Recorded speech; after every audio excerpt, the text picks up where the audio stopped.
പ്രിയ സുഹൃത്തുക്കളെ, ഇന്ന് ഞാൻ ചെയ്യുന്ന പ്രസന്റേഷന്റെ പേരാണ് ഈ ആണുങ്ങൾ എന്താണ് ഇങ്ങനെ. ഇത് ചെയ്യാനായി അവസരം തന്ന സയൻസ് ഗ്ലോബൽ UAE നന്ദി പറഞ്ഞുകൊണ്ട് തുടങ്ങുന്നു.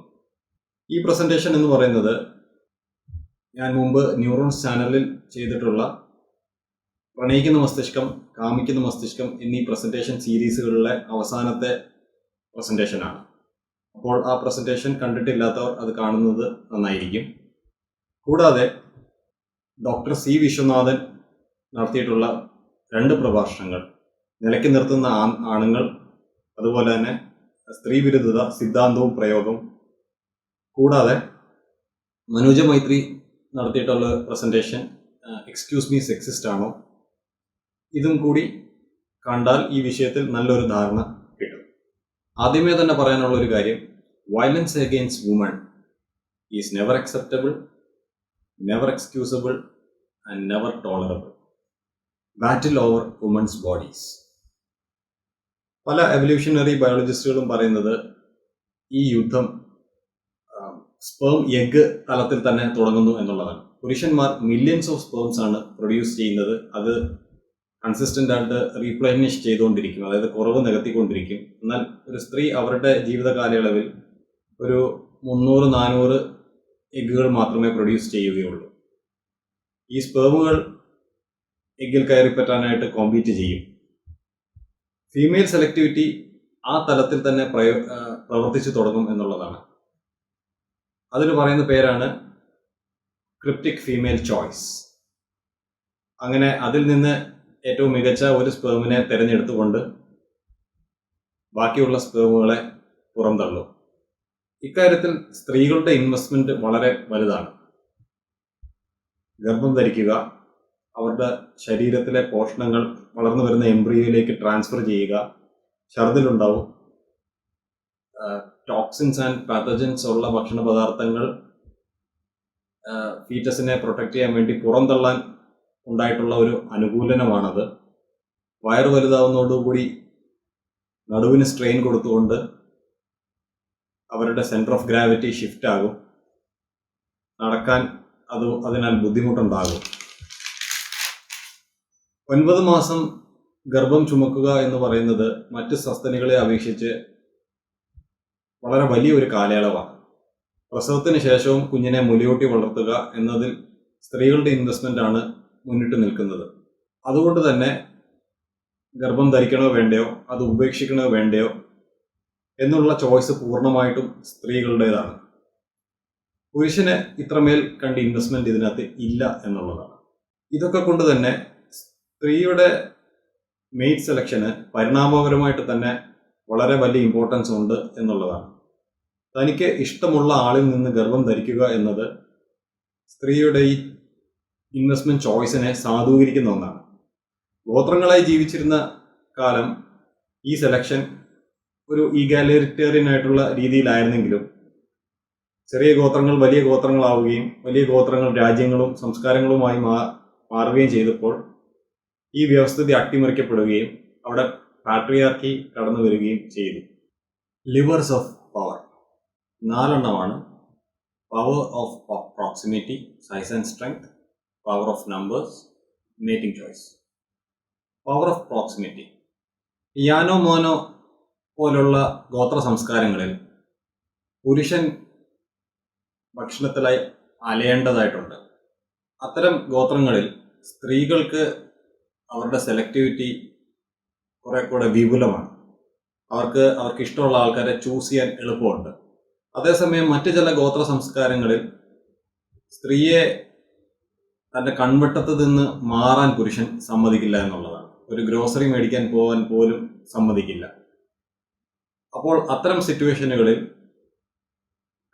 ക്ലോസ് ആയിട്ടുള്ള പ്രോക്സിമിറ്റിയിൽ തൻ്റെ അടുത്ത് തന്നെ നിർത്താൻ സാധിക്കുന്ന ആൾക്കാർ മാക്സിമൽ പവർ എക്സർട്ട് ചെയ്യും എന്നുള്ളതാണ്. രണ്ടാമത് സൈസ് ആൻഡ് സ്ട്രെങ്ത്. മിക്കവാറും പുരുഷന്മാർ സ്ത്രീകളെക്കാൾ സൈസിൽ വലുതാണ്. പവറിന്റെ കാര്യത്തിൽ എടുക്കുകയാണെങ്കിലും അപ്പർ ബോഡി സ്ട്രെങ്ത് കൂടുതലാണ്. ഇത് എപ്പോഴും സ്ത്രീകളെ കൺട്രോൾ ചെയ്യാൻ ഉപയോഗിക്കാറില്ലെങ്കിലും ഒരു സെക്ഷൽ കോൺഫ്ലിക്റ്റിന്റെ സമയത്തോ അല്ലെങ്കിൽ സെക്ഷൽ അസോൾട്ടിന്റെ സമയത്തോ ഈ പവർ അല്ലെങ്കിൽ ഈ ബലം പുരുഷന്മാർ ഉപയോഗപ്പെടുത്തും എന്നുള്ളത്. 3, പവർ ഓഫ് നമ്പേഴ്സ്. ഗോത്രങ്ങളായി കഴിഞ്ഞിരിക്കുന്ന സമയം തൊട്ടേ ഗോത്രങ്ങളിലെ അംഗങ്ങളുടെ എണ്ണം വളരെ ഇമ്പോർട്ടൻ്റ് ആയിരുന്നു. അപ്പോൾ 10 പേരടങ്ങുന്ന ഒരു ഗോത്രത്തിന് എത്രമാത്രം കഴിവുണ്ടെങ്കിലും 50 പേരുള്ള മറ്റൊരു ഗോത്രത്തെ കീഴ്പ്പെടുത്താൻ ബുദ്ധിമുട്ടാണ്. ഒരു സെക്ഷൽ കോൺഫ്ലിക്റ്റിൽ സ്ത്രീകൾക്ക് അഡ്വാൻറ്റേജസ് ആയിട്ട് വരുന്നത് അവരുടെ കൂടെയുള്ളവരാണ്. അതായത് സഹോദരങ്ങൾ, കൂട്ടുകാർ, ബന്ധുക്കൾ എന്നിങ്ങനെ. എക്സോഗമസ് ആയിട്ടുള്ള ഗോത്രങ്ങളിൽ, അതായത് ഒരു സ്ത്രീ അവരുടെ ഭർത്താവിനൊപ്പം മറ്റൊരു സ്ഥലത്തേക്ക് പോകേണ്ടി വരുന്ന സ്ഥലത്ത്, അത്തരം ഇടങ്ങളിൽ സ്ത്രീകൾക്ക് ഒരു ഡിസഡ്വാൻറ്റേജ് ഉണ്ട്. Mating choice. ഗോത്രങ്ങളായി കഴിഞ്ഞിരുന്ന കാലം തൊട്ടേ സ്ത്രീകൾ ഒരു ബാക്കപ്പ് മേറ്റിനെ സംഘടിപ്പിച്ചിരുന്നു, ഒരു മേറ്റ് ഇൻഷുറൻസ് എന്ന നിലയ്ക്ക്. ഇന്ന് സ്വന്തമായിട്ട് എക്കണോമിക് റിസോഴ്സ് ഉള്ള സ്ത്രീകൾക്ക് ആ ബന്ധത്തിൽ സഹിച്ച് കഷ്ടപ്പെട്ട് കിടക്കാതെ പുറത്തു പോരാൻ സാധിക്കുന്നു. Cultural evolution and evolutionary mismatch. Sexual jealousy എന്നത് വളരെ യൂണിവേഴ്സൽ ആയിട്ടുള്ള ഒരു ഫിനോമിനൻ ആണെങ്കിലും പുരുഷന്മാരുടെയും സ്ത്രീകളുടെയും കാര്യത്തിൽ അതിൻ്റെ ഇൻറ്റൻസിറ്റി ഏകദേശം സെയിം ആയിട്ട് വരും. എന്നിരുന്നാലും അതിൻ്റെ സൈക്കോളജിക്കൽ നേച്ചർ പുരുഷന്മാരിലും സ്ത്രീകളിലും വ്യത്യാസപ്പെട്ടിരിക്കുന്നു എന്നുള്ളതാണ്. പുരുഷന്മാരുടെ സെക്ഷൽ ജലസി പലപ്പോഴും ഫോക്കസ് ചെയ്യുന്നത് സ്ത്രീകൾ മറ്റു പുരുഷന്മാരുമായി ലൈംഗിക ബന്ധം പുലർത്തുന്നുണ്ടോ എന്നുള്ള കാര്യത്തിലാണ്. പുരുഷന്റെ ജലസി ഇവോൾവ് ചെയ്തത് തന്നെ പാറ്റേർണൽ അൺസർട്ടനിറ്റി എന്ന വിഷയത്തെ അഡ്രസ്സ് ചെയ്യാൻ വേണ്ടിയിട്ടാണ്. സ്ത്രീകൾക്ക് 100% ഉറപ്പാണ് തൻ്റെ കുട്ടി തൻ്റെ കുട്ടിയാണ് എന്നുള്ള കാര്യം. എന്നാൽ പുരുഷന്മാർക്ക് അത്തരത്തിൽ ഒരു ഉറപ്പും ഇല്ലതാനും. അപ്പോൾ ആ ഗോത്ര മനുഷ്യന് തൻ്റെ ജനിതകത്തിൽ തന്നെയുള്ള കുട്ടിയിൽ തന്നെയാണ് ഇൻവെസ്റ്റ് ചെയ്തത് എന്ന് ഉറപ്പാക്കാൻ തൻ്റെ ഇണയുടെ അടുത്തേക്ക് മറ്റു പുരുഷന്മാർ വരാതിരിക്കാൻ നോക്കേണ്ടതായിട്ടുണ്ട്. അതുകൊണ്ട് തന്നെ പുരുഷന്മാർ വളരെ വിജിലൻ്റ് ആകും. അപ്പോൾ തൻ്റെ ഇണയെ ഗാർഡ് ചെയ്യാൻ വേണ്ടിയിട്ട് വിജിലൻസ് തൊട്ട് വയലൻസ് വരെ ഈ പുരുഷന്മാർ പ്രവർത്തിക്കും. ചരിത്രത്തിലോട്ട് നോക്കിക്കഴിഞ്ഞാൽ നമുക്ക് കാണാം, സ്ത്രീകളെ കൺട്രോൾ ചെയ്യാൻ വേണ്ടിയിട്ട് ചാസ്റ്റിറ്റി ബെൽറ്റ് തൊട്ട് ചേലാകർമ്മം തൊട്ട് ആദ്യരാത്രി ബെഡ്ഷീറ്റിൽ രക്തക്കറ ഉണ്ടോ എന്ന് നോക്കുന്നത് തൊട്ട് ഇന്ന് വിർജിനിറ്റി ടെസ്റ്റുകൾ പോലും നടത്തുന്ന സ്ഥലങ്ങളുണ്ട്. മരിച്ചുപോയ forensic surgeon doctor B Umadathan ലിബിയയിൽ സേവനം അനുഷ്ഠിച്ചിരുന്ന സമയത്ത് ഇത്തരത്തിൽ ആദ്യരാത്രി ബെഡ്ഷീറ്റിൽ രക്തക്കറ കണ്ടില്ല എന്ന് പറഞ്ഞുകൊണ്ട് പെൺകുട്ടികളെ വിർജിനിറ്റി ടെസ്റ്റ് ചെയ്യിക്കാനായി വലിച്ചിഴച്ചു കൊണ്ടുവരുമായിരുന്ന സംഭവങ്ങളെക്കുറിച്ച് അദ്ദേഹം എഴുതുന്നുണ്ട്. ഈ അടുത്ത് ഞാൻ കണ്ട മുഷ്താങ് എന്ന് പറയുന്ന ഒരു ടർക്കിഷ് സിനിമയിലും ഇത്തരത്തിലുള്ള ഒരു സന്ദർഭം കാണിക്കുന്നുണ്ട്. എന്നാൽ ഇന്ന് പുതിയ ടെക്നോളജിയോടുകൂടി സ്ത്രീകളെ ട്രാക്ക് ചെയ്യാൻ വേണ്ടിയിട്ട് സ്പൈ ക്യാമും ഇന്റർനെറ്റ് ട്രാക്കിങ്ങും മൊബൈൽ ഫോൺ ട്രാക്കിങ്ങോ തുടങ്ങിയ സംഗതികളെല്ലാം ഉണ്ട്. ഈ അടുത്തൊരു രാജ്യത്ത് അവിടുത്തെ സ്ത്രീകൾ ആ രാജ്യത്തിൽ നിന്ന് പുറത്തു പോവുകയാണെങ്കിൽ ഭർത്താക്കന്മാർക്ക് SMS കൊടുക്കുന്ന ഒരു ഗവൺമെന്റ് സംവിധാനത്തെക്കുറിച്ച് ഞാൻ വായിച്ചിരുന്നു. എന്തായാലും 1960കളോടുകൂടി ബർത്ത് കൺട്രോൾ പിൽസ് വിപണിയിൽ വന്നതോടുകൂടി സ്ത്രീകൾക്ക് അവരുടെ ചോയ്സ് മെയിൻറ്റെയിൻ ചെയ്യാനുള്ള ഒരു അവസരം ഉണ്ടായി. അൺവാണ്ടഡ് പ്രഗ്നൻസീസ് അത്തരത്തിൽ ആ രീതിയിൽ അവർക്ക് ഒഴിവാക്കാൻ സാധിച്ചു. പരിണാമപരമായിട്ടുള്ള പുരുഷന്റെ ജലസി എന്ന ചോദനയെ ബർത്ത് കൺട്രോൾ പിൽസ് അഫക്റ്റ് ചെയ്തു എന്ന് ചോദിക്കുകയാണെങ്കിൽ പരിണാമം വളരെ സ്ലോ ആയിട്ട് നടക്കുന്ന ഒരു പ്രോസസ്സും കൾച്ചറൽ ഷിഫ്റ്റ് എന്ന് പറയുന്നത് വളരെ ഫാസ്റ്റായിട്ട് നടക്കുന്ന ഒരു പ്രോസസ്സുമാണ്. പുരുഷന്മാർക്ക് അവരുടെ ഇണകൾ മറ്റു പുരുഷന്മാരുമായി ലൈംഗിക ബന്ധത്തിൽ ഏർപ്പെടുന്ന കാര്യം ആലോചിക്കാൻ തന്നെ സാധിക്കില്ല.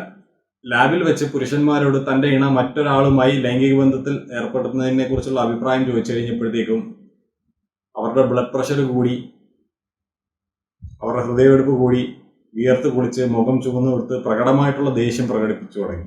Made value discrepancy. ഇപ്പോൾ 2 ഇണകൾക്കും ഒരേ മെയ്റ്റ് വാല്യൂ ആണെങ്കിൽ അവരുടെ ബന്ധം അതുപോലെ തന്നെ മുന്നോട്ട് പോകും. അതേസമയം ഒരാളുടെ മെയ്റ്റ് വാല്യൂ കുറയുകയാണെങ്കിൽ, അതായത് ജോലി നഷ്ടം വരികയോ അല്ലെങ്കിൽ ഒരു രോഗം ബാധിച്ച് കിടപ്പിലാവുകയോ ചെയ്തു കഴിഞ്ഞു കഴിഞ്ഞാൽ തൻ്റെ ഇണ തന്നെ ഉപേക്ഷിച്ച് മറ്റൊരാളെ തേടി പോകുമോ എന്നുള്ള സംശയത്തിൻ്റെ പേരിൽ അവർക്ക് സെക്ഷൽ ജലസി ഉണ്ടാകും. Did you have sex with him? Do you love her? സ്ത്രീകളുടെ സെക്ഷൽ ജലസി മറ്റൊരു തരത്തിലാണ് പ്രവർത്തിക്കുന്നത്. തൻ്റെ പുരുഷന് മറ്റൊരു സ്ത്രീയുമായി ബന്ധമുണ്ടെങ്കിൽ അവൻ്റെ സമയം, റിസോഴ്സസ്, ഇൻവെസ്റ്റ്മെന്റ്, പ്രൊട്ടക്ഷൻ, പേരന്റിങ് ഇതെല്ലാം മറ്റൊരു സ്ത്രീയിലേക്ക് ഡൈവേർട്ടായി പോകുമോ എന്നുള്ള ഭയമാണ് സ്ത്രീകളുടെ സെക്ഷൽ ജലസിയുടെ പരിണാമത്തിൻ്റെ കാരണം. അതായത് സ്ത്രീകൾ കൂടുതൽ കൺസേൺഡ് ആവുന്നത് തൻ്റെ ഇണയുടെ ഇമോഷണൽ ഇൻഫിഡിലിറ്റിയെ കുറിച്ച് ഓർത്തിട്ടാണ്. ഇപ്പോൾ റിസർച്ചേഴ്സ് ഒരു പഠനത്തിൽ പലരോടും ചോദിച്ചു, നിങ്ങളെ എന്താണ് കൂടുതൽ അപ്സെറ്റ് ആക്കുന്നത്? ഒന്ന്, നിങ്ങളുടെ ഇണ മറ്റൊരാളുമായി ലൈംഗിക ബന്ധത്തിൽ ഏർപ്പെടുന്നതോ, അതോ രണ്ടാമത്തേത് നിങ്ങളുടെ ഇണ മറ്റൊരു ആളുമായി പ്രണയത്തിൽ അകപ്പെടുന്നതോ? അപ്പോൾ ആദ്യത്തെ ചോദ്യത്തിന് പുരുഷന്മാർ ഏകദേശം കൂടുതലും ഉത്തരം പറഞ്ഞത് തൻ്റെ ഇണ മറ്റൊരാളുമായി ലൈംഗിക ബന്ധത്തിൽ ഏർപ്പെടുന്നതാണ് തന്നെ കൂടുതൽ അപ്സെറ്റ് ആക്കുന്നതെന്ന്. ഏതാണ്ട് 60% പുരുഷന്മാർ.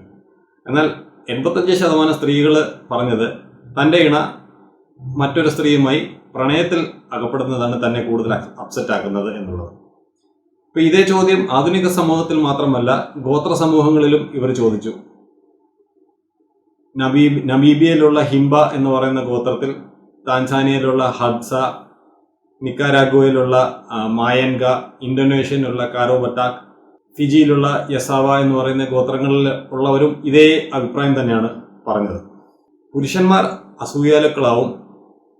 റൈവൽ പുരുഷന്മാർ അവരെക്കാൾ മികച്ച ജോലി ഉള്ളവരാണെങ്കിൽ, ഫിനാൻഷ്യൽ അസറ്റുകൾ ഉള്ളവരാണെങ്കിൽ, ഫിസിക്കൽ സ്ട്രെങ്ത് ഉള്ളവരാണെങ്കിൽ.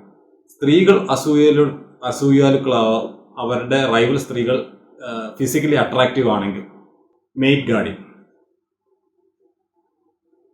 സെക്ഷൽ ജലസിയെ അഡ്രസ്സ് ചെയ്യാൻ വേണ്ടിയിട്ട് ഇണകൾ മെയ്റ്റ് ഗാർഡിംഗ് ചെയ്യും.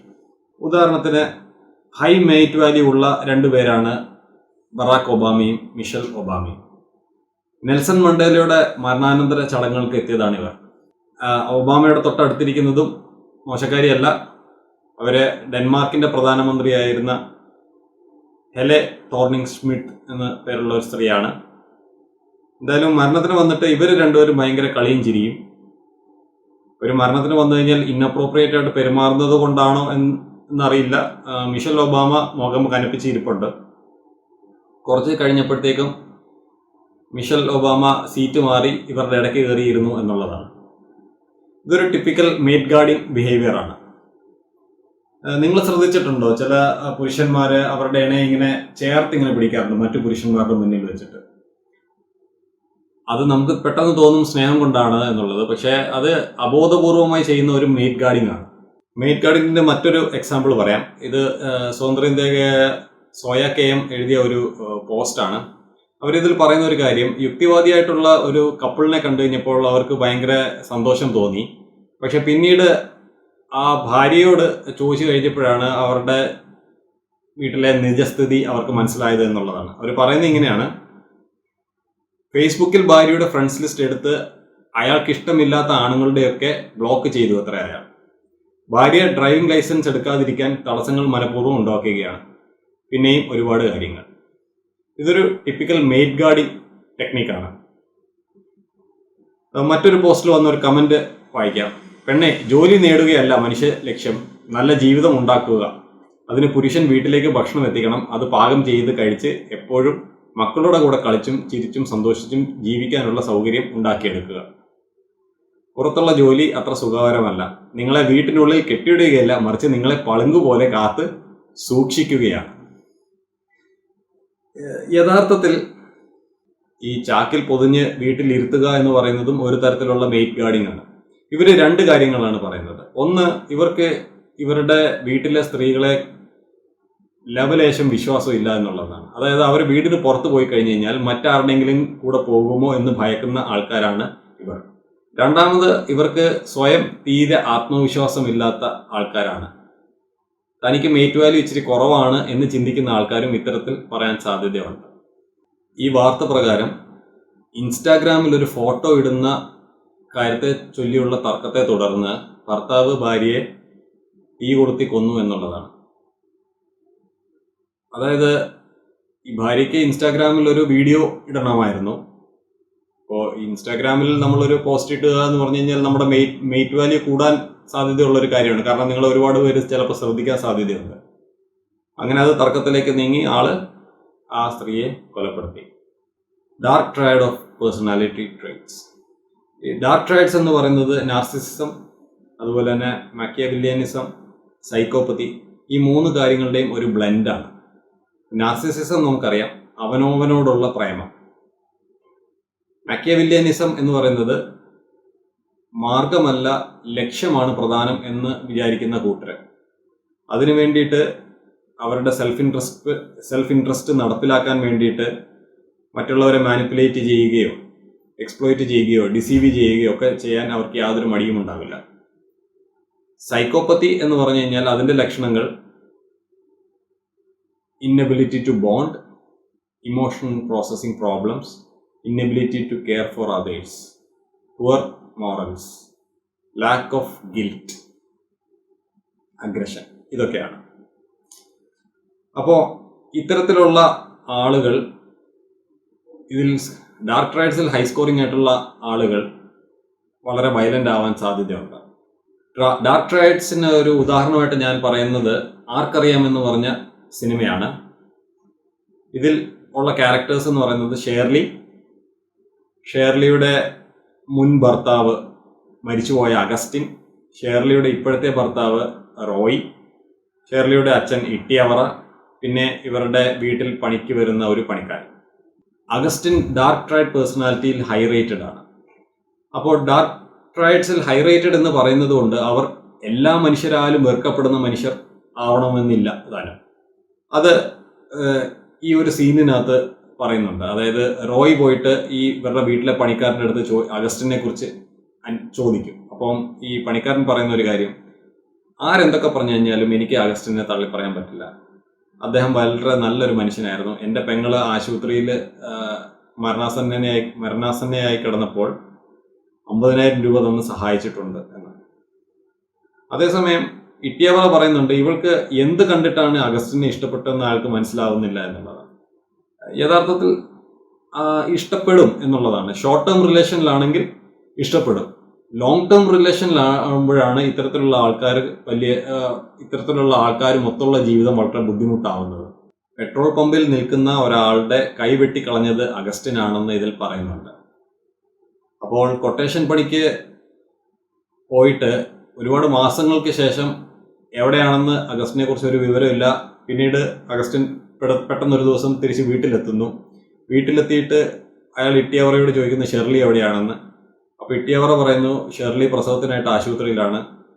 അപ്പോൾ യാതൊരു ഭാവവ്യത്യാസം ഇല്ലാതെ അഗസ്റ്റിൻ പറയുകയാണെങ്കിൽ, ഓ ഞാനിവിടുന്ന് പോയിട്ട് 8 മാസമായല്ലേ എന്ന്. അതേസമയം ഷെർലിയുടെ രണ്ടാമത്തെ ഭർത്താവ് റോയ് ഷെർലിയുടെ അഗസ്റ്റിൻ്റെയും മകളായിട്ടുള്ള കുട്ടിയോട് കാണിക്കുന്ന സ്നേഹം, ഇത്തരത്തിലുള്ള പുരുഷന്മാരെയാണ് ലോങ് ടേം റിലേഷൻഷിപ്പിലേക്ക് സ്ത്രീകൾക്ക് ഏറ്റവും ഇഷ്ടം. ഞാൻ കഴിഞ്ഞ പ്രസന്റേഷനിൽ പറഞ്ഞിരുന്നു, കുട്ടികളുള്ള സ്ത്രീകൾ പുതിയൊരു ബന്ധം തേടുകയാണെങ്കിൽ അവർ നോക്കുന്നത് ഇണയുടെ ഫിസിക്കൽ അട്രാക്റ്റീവ്നെസ് അല്ല, അയാൾ ഒരു ജെനുവിൻ ആയിട്ടുള്ള ആൾട്രൂയിസ്റ്റ് ആണോ, അല്ലെങ്കിൽ അയാൾക്ക് ഡാഡ് ലൈക്ക് ഫീച്ചേഴ്സ് ഉണ്ടോ എന്നുള്ളതാണ്. അതായത് തൻ്റേതല്ലാത്ത ജനിതകത്തിൽ ഇൻവെസ്റ്റ് ചെയ്യാനുള്ള മനസ്സുണ്ടോ എന്നുള്ളതായിരിക്കും അവർ നോക്കുന്നത്. ഈ ഡാർക്ക് ട്രയഡ് പേഴ്സണാലിറ്റിയുടെ ഒരു എക്സ്ട്രീം എക്സാമ്പിളാണിത്. ഒരു സ്ത്രീയെ ഫ്ലാറ്റിനകത്ത് ബന്ധിച്ചിട്ടു ബ്രൂട്ടലി റേപ്പ് ചെയ്യുകയും ഒരുപാട് ടോർച്ചർ ചെയ്യുകയും ചെയ്ത ഒരു വാർത്ത. അതായത് മുറിവുകളിലേക്ക് മുളക് പൊടി ഇടുകയും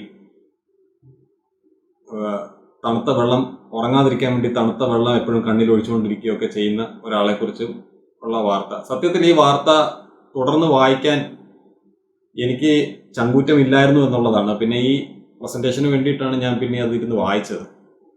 made switching hypothesis. 1. Why do men and women have affairs?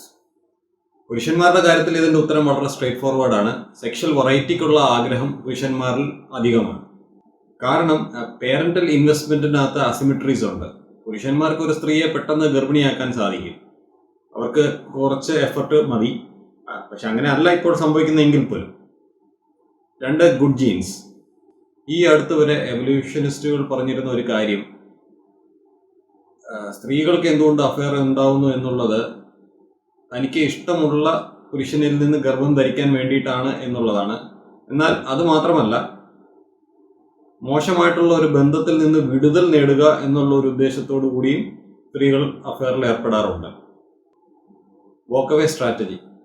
ആളുകൾ തൻ്റെ ഇണകളിൽ നിന്ന് ഫിസിക്കലി സെപ്പറേറ്റ് ആവുക, ഇപ്പോൾ തന്നെ വിവാഹം കഴിഞ്ഞിട്ട് ആദ്യ വർഷങ്ങളിൽ തന്നെയാണ് ഡൈവോഴ്സ് നടക്കാനുള്ള സാധ്യത കൂടുതൽ. കാലം ചെല്ലും തോറും ഡൈവോഴ്സിനുള്ള സാധ്യത കുറഞ്ഞു വരികയാണ് ചെയ്യുക. Avoid made guarding. കാലം ചെല്ലും തോറും പുരുഷന്റെ ആയാലും സ്ത്രീയുടെ ആയാലും മെയ്റ്റ് വാല്യൂ കൂടാനുള്ള സാധ്യതയാണുള്ളത്. സ്റ്റാറ്റസ്, റിസോഴ്സ്, ലീഡർഷിപ്പ് ക്വാളിറ്റീസ് ഒക്കെ ഉയർന്നു വരികയാണെങ്കിൽ അവർക്ക് മേറ്റിംഗ് മാർക്കറ്റിൽ കൂടുതൽ വിലയുണ്ടാകും. സ്വാഭാവികമായും മെയ്റ്റ് വാല്യൂയിൽ അറ്റ് പ്രസന്റ് താന്നു നിൽക്കുന്ന തൻ്റെ ഇണയെ വിട്ടുപോകാനുള്ള ഒരു സാധ്യത അവിടെ ഉണ്ടായി വരികയാണ്. Resource infidelity. ഈ പരാഗ്വേയിലുള്ള ഒരു ഹണ്ടർ ഗ്യാദറർ ഗോത്രമാണ് ആഖെ.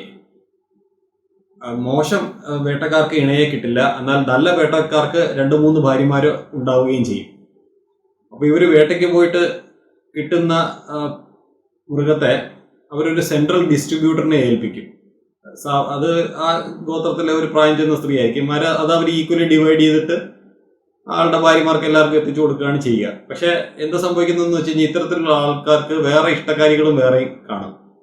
അപ്പോൾ ആദ്യം ഇതിനകത്തു നിന്നുള്ള പങ്കെടുത്തിട്ട് ഇവര് ഈ ഇഷ്ടക്കാരികൾക്ക് കൊടുത്ത ശേഷം മാത്രമേ ഈ സെൻട്രൽ ഡിസ്ട്രിബ്യൂട്ടറിനെ ഏൽപ്പിക്കൂ. ഇതാണ് ഗോത്രത്തിനകത്തുള്ള റിസോഴ്സ് ഇൻഫിഡിലിറ്റി. എന്നാൽ ഇന്ന് ആധുനിക കാലത്ത് അത് ഫിനാൻഷ്യൽ ഇൻഫിഡിലിറ്റിയായി മാറിയിട്ടുണ്ട്. Property violation. ഭാര്യയുടെ അടുത്ത് നിന്നുള്ള അഡൽട്ടറി എന്ന് പറയുന്നത് കാലങ്ങളായിട്ടും ഒരു പ്രോപ്പർട്ടി വയലേഷൻ ആയിട്ടാണ് പരിഗണിച്ചിരുന്നത്. കാരണം ഭാര്യ എന്ന് പറയുന്നത് ഭർത്താവിന്റെ സ്വത്താണല്ലോ. തന്റെ വസ്തുവായ ഭാര്യയെ അടിച്ചു മാറ്റിയ ആൾക്കെതിരെയായിരുന്നു ഇന്ത്യയിൽ കേസ് കൊടുത്തിരുന്നത്. അതേസമയം ഭർത്താവിന്റെ അഡൽട്ടറിയുടെ കാര്യം പറഞ്ഞുകൊണ്ട് ഭാര്യയ്ക്ക് കേസ് കൊടുക്കാൻ വകുപ്പ് ഇല്ലായിരുന്നതാണ്. ഇതാണ് സുപ്രീം കോടതി റദ്ദാക്കിയത്. അതായത് ഭാര്യ ഭർത്താവിന്റെ പ്രോപ്പർട്ടി അല്ല എന്നുള്ളതായിരുന്നു അതിനകത്തെ പ്രധാന വാചകം. വാൽമീകി രാമായണത്തിലെ ഒരു സന്ദർഭം, രാമരാവണ യുദ്ധം കഴിഞ്ഞിട്ട് 1-2 ദിവസത്തിന് ശേഷമാണ് ശ്രീരാമൻ സീതയെ തന്റെ അടുത്തേക്ക് വിളിപ്പിക്കുന്നത്. വിഭീഷണനെയാണ് ഇതിനായി പറഞ്ഞു വിടുന്നത്. സീതയെ കൊണ്ടുവരാൻ വേണ്ടിയിട്ട് ഒരു പല്ലക്ക് വിഭീഷണൻ അറേഞ്ച് ചെയ്തപ്പോൾ ശ്രീരാമൻ പറഞ്ഞു അത് വേണ്ട, സീത നടന്ന് തന്നെ വരണം. അങ്ങനെ സീത അടുത്തെത്തി കഴിഞ്ഞപ്പോൾ ശ്രീരാമൻ പറഞ്ഞു, നീ ഇത്രയും നാൾ രാക്ഷസ ഗ്രഹത്തിലാണ് വസിച്ചിരുന്നത്, അതിനാൽ തന്നെ നിന്റെ ചാരിത്രത്തിൽ എനിക്ക് സംശയമുണ്ട്. അതുകൊണ്ട് എനിക്ക് നിന്നെ വലിയ താല്പര്യമില്ല. എൻ്റെ ദൗത്യം എന്ന് പറയുന്നത് രാവണ നിഗ്രഹമായിരുന്നു, അത് ഞാൻ സാധിച്ചു. അതുകൊണ്ട് നിനക്കിനി ഇഷ്ടമുള്ളിടത്തേക്ക് പോകാം. പിന്നെ സീത തന്നെ വോളണ്ടറി ചെയ്തിട്ടാണ് അഗ്നിശുദ്ധിയൊക്കെ വരുത്തുന്നത്. അപ്പോൾ ഈ കുട്ടികൾ കളിക്കുമ്പോൾ അതിനകത്ത് ഒരു കുട്ടിയുടെ ടോയ് മറ്റൊരു കുട്ടി എടുക്കുകയാണെങ്കിൽ ഈ കുട്ടി അത് പോയി പിടിച്ചു വാങ്ങിക്കുമല്ലോ.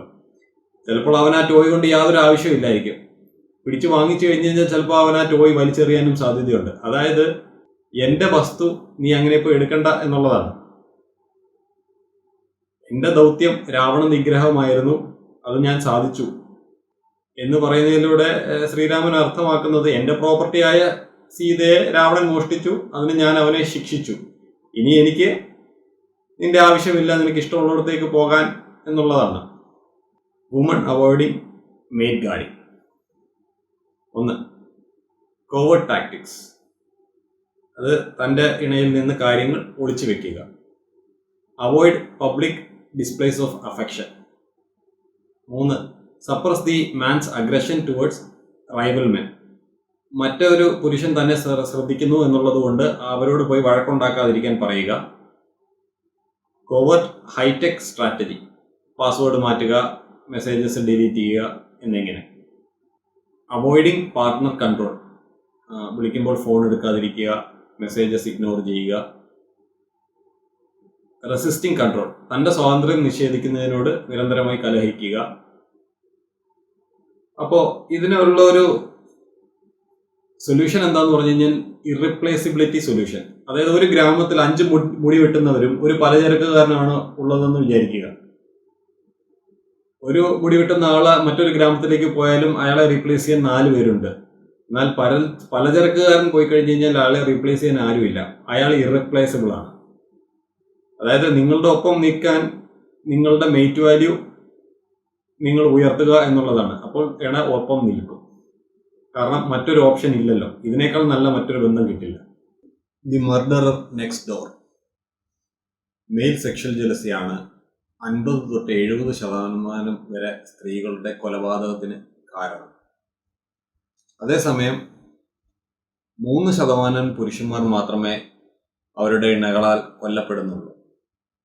ആ 3% തന്നെ പലപ്പോഴും സെക്ഷലി ജലസ് ആയിട്ടുള്ള പുരുഷന്റെ പീഡനങ്ങൾ സഹിക്കാൻ വയ്യാതെ അതിൽ നിന്ന് രക്ഷപ്പെടാൻ വേണ്ടിയിട്ട് സ്ത്രീകൾ കൊലപ്പെടുത്തുന്നതാണ്.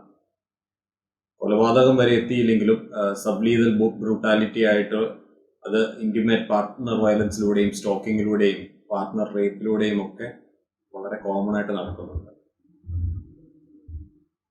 Intimate partner violence 75% intimate partner violence IPV കേസുകളും പോലീസിന് റിപ്പോർട്ട് ചെയ്യുന്നില്ല. റിപ്പോർട്ട് ചെയ്താൽ തന്നെയും പലതും അന്വേഷിക്കുന്നില്ല.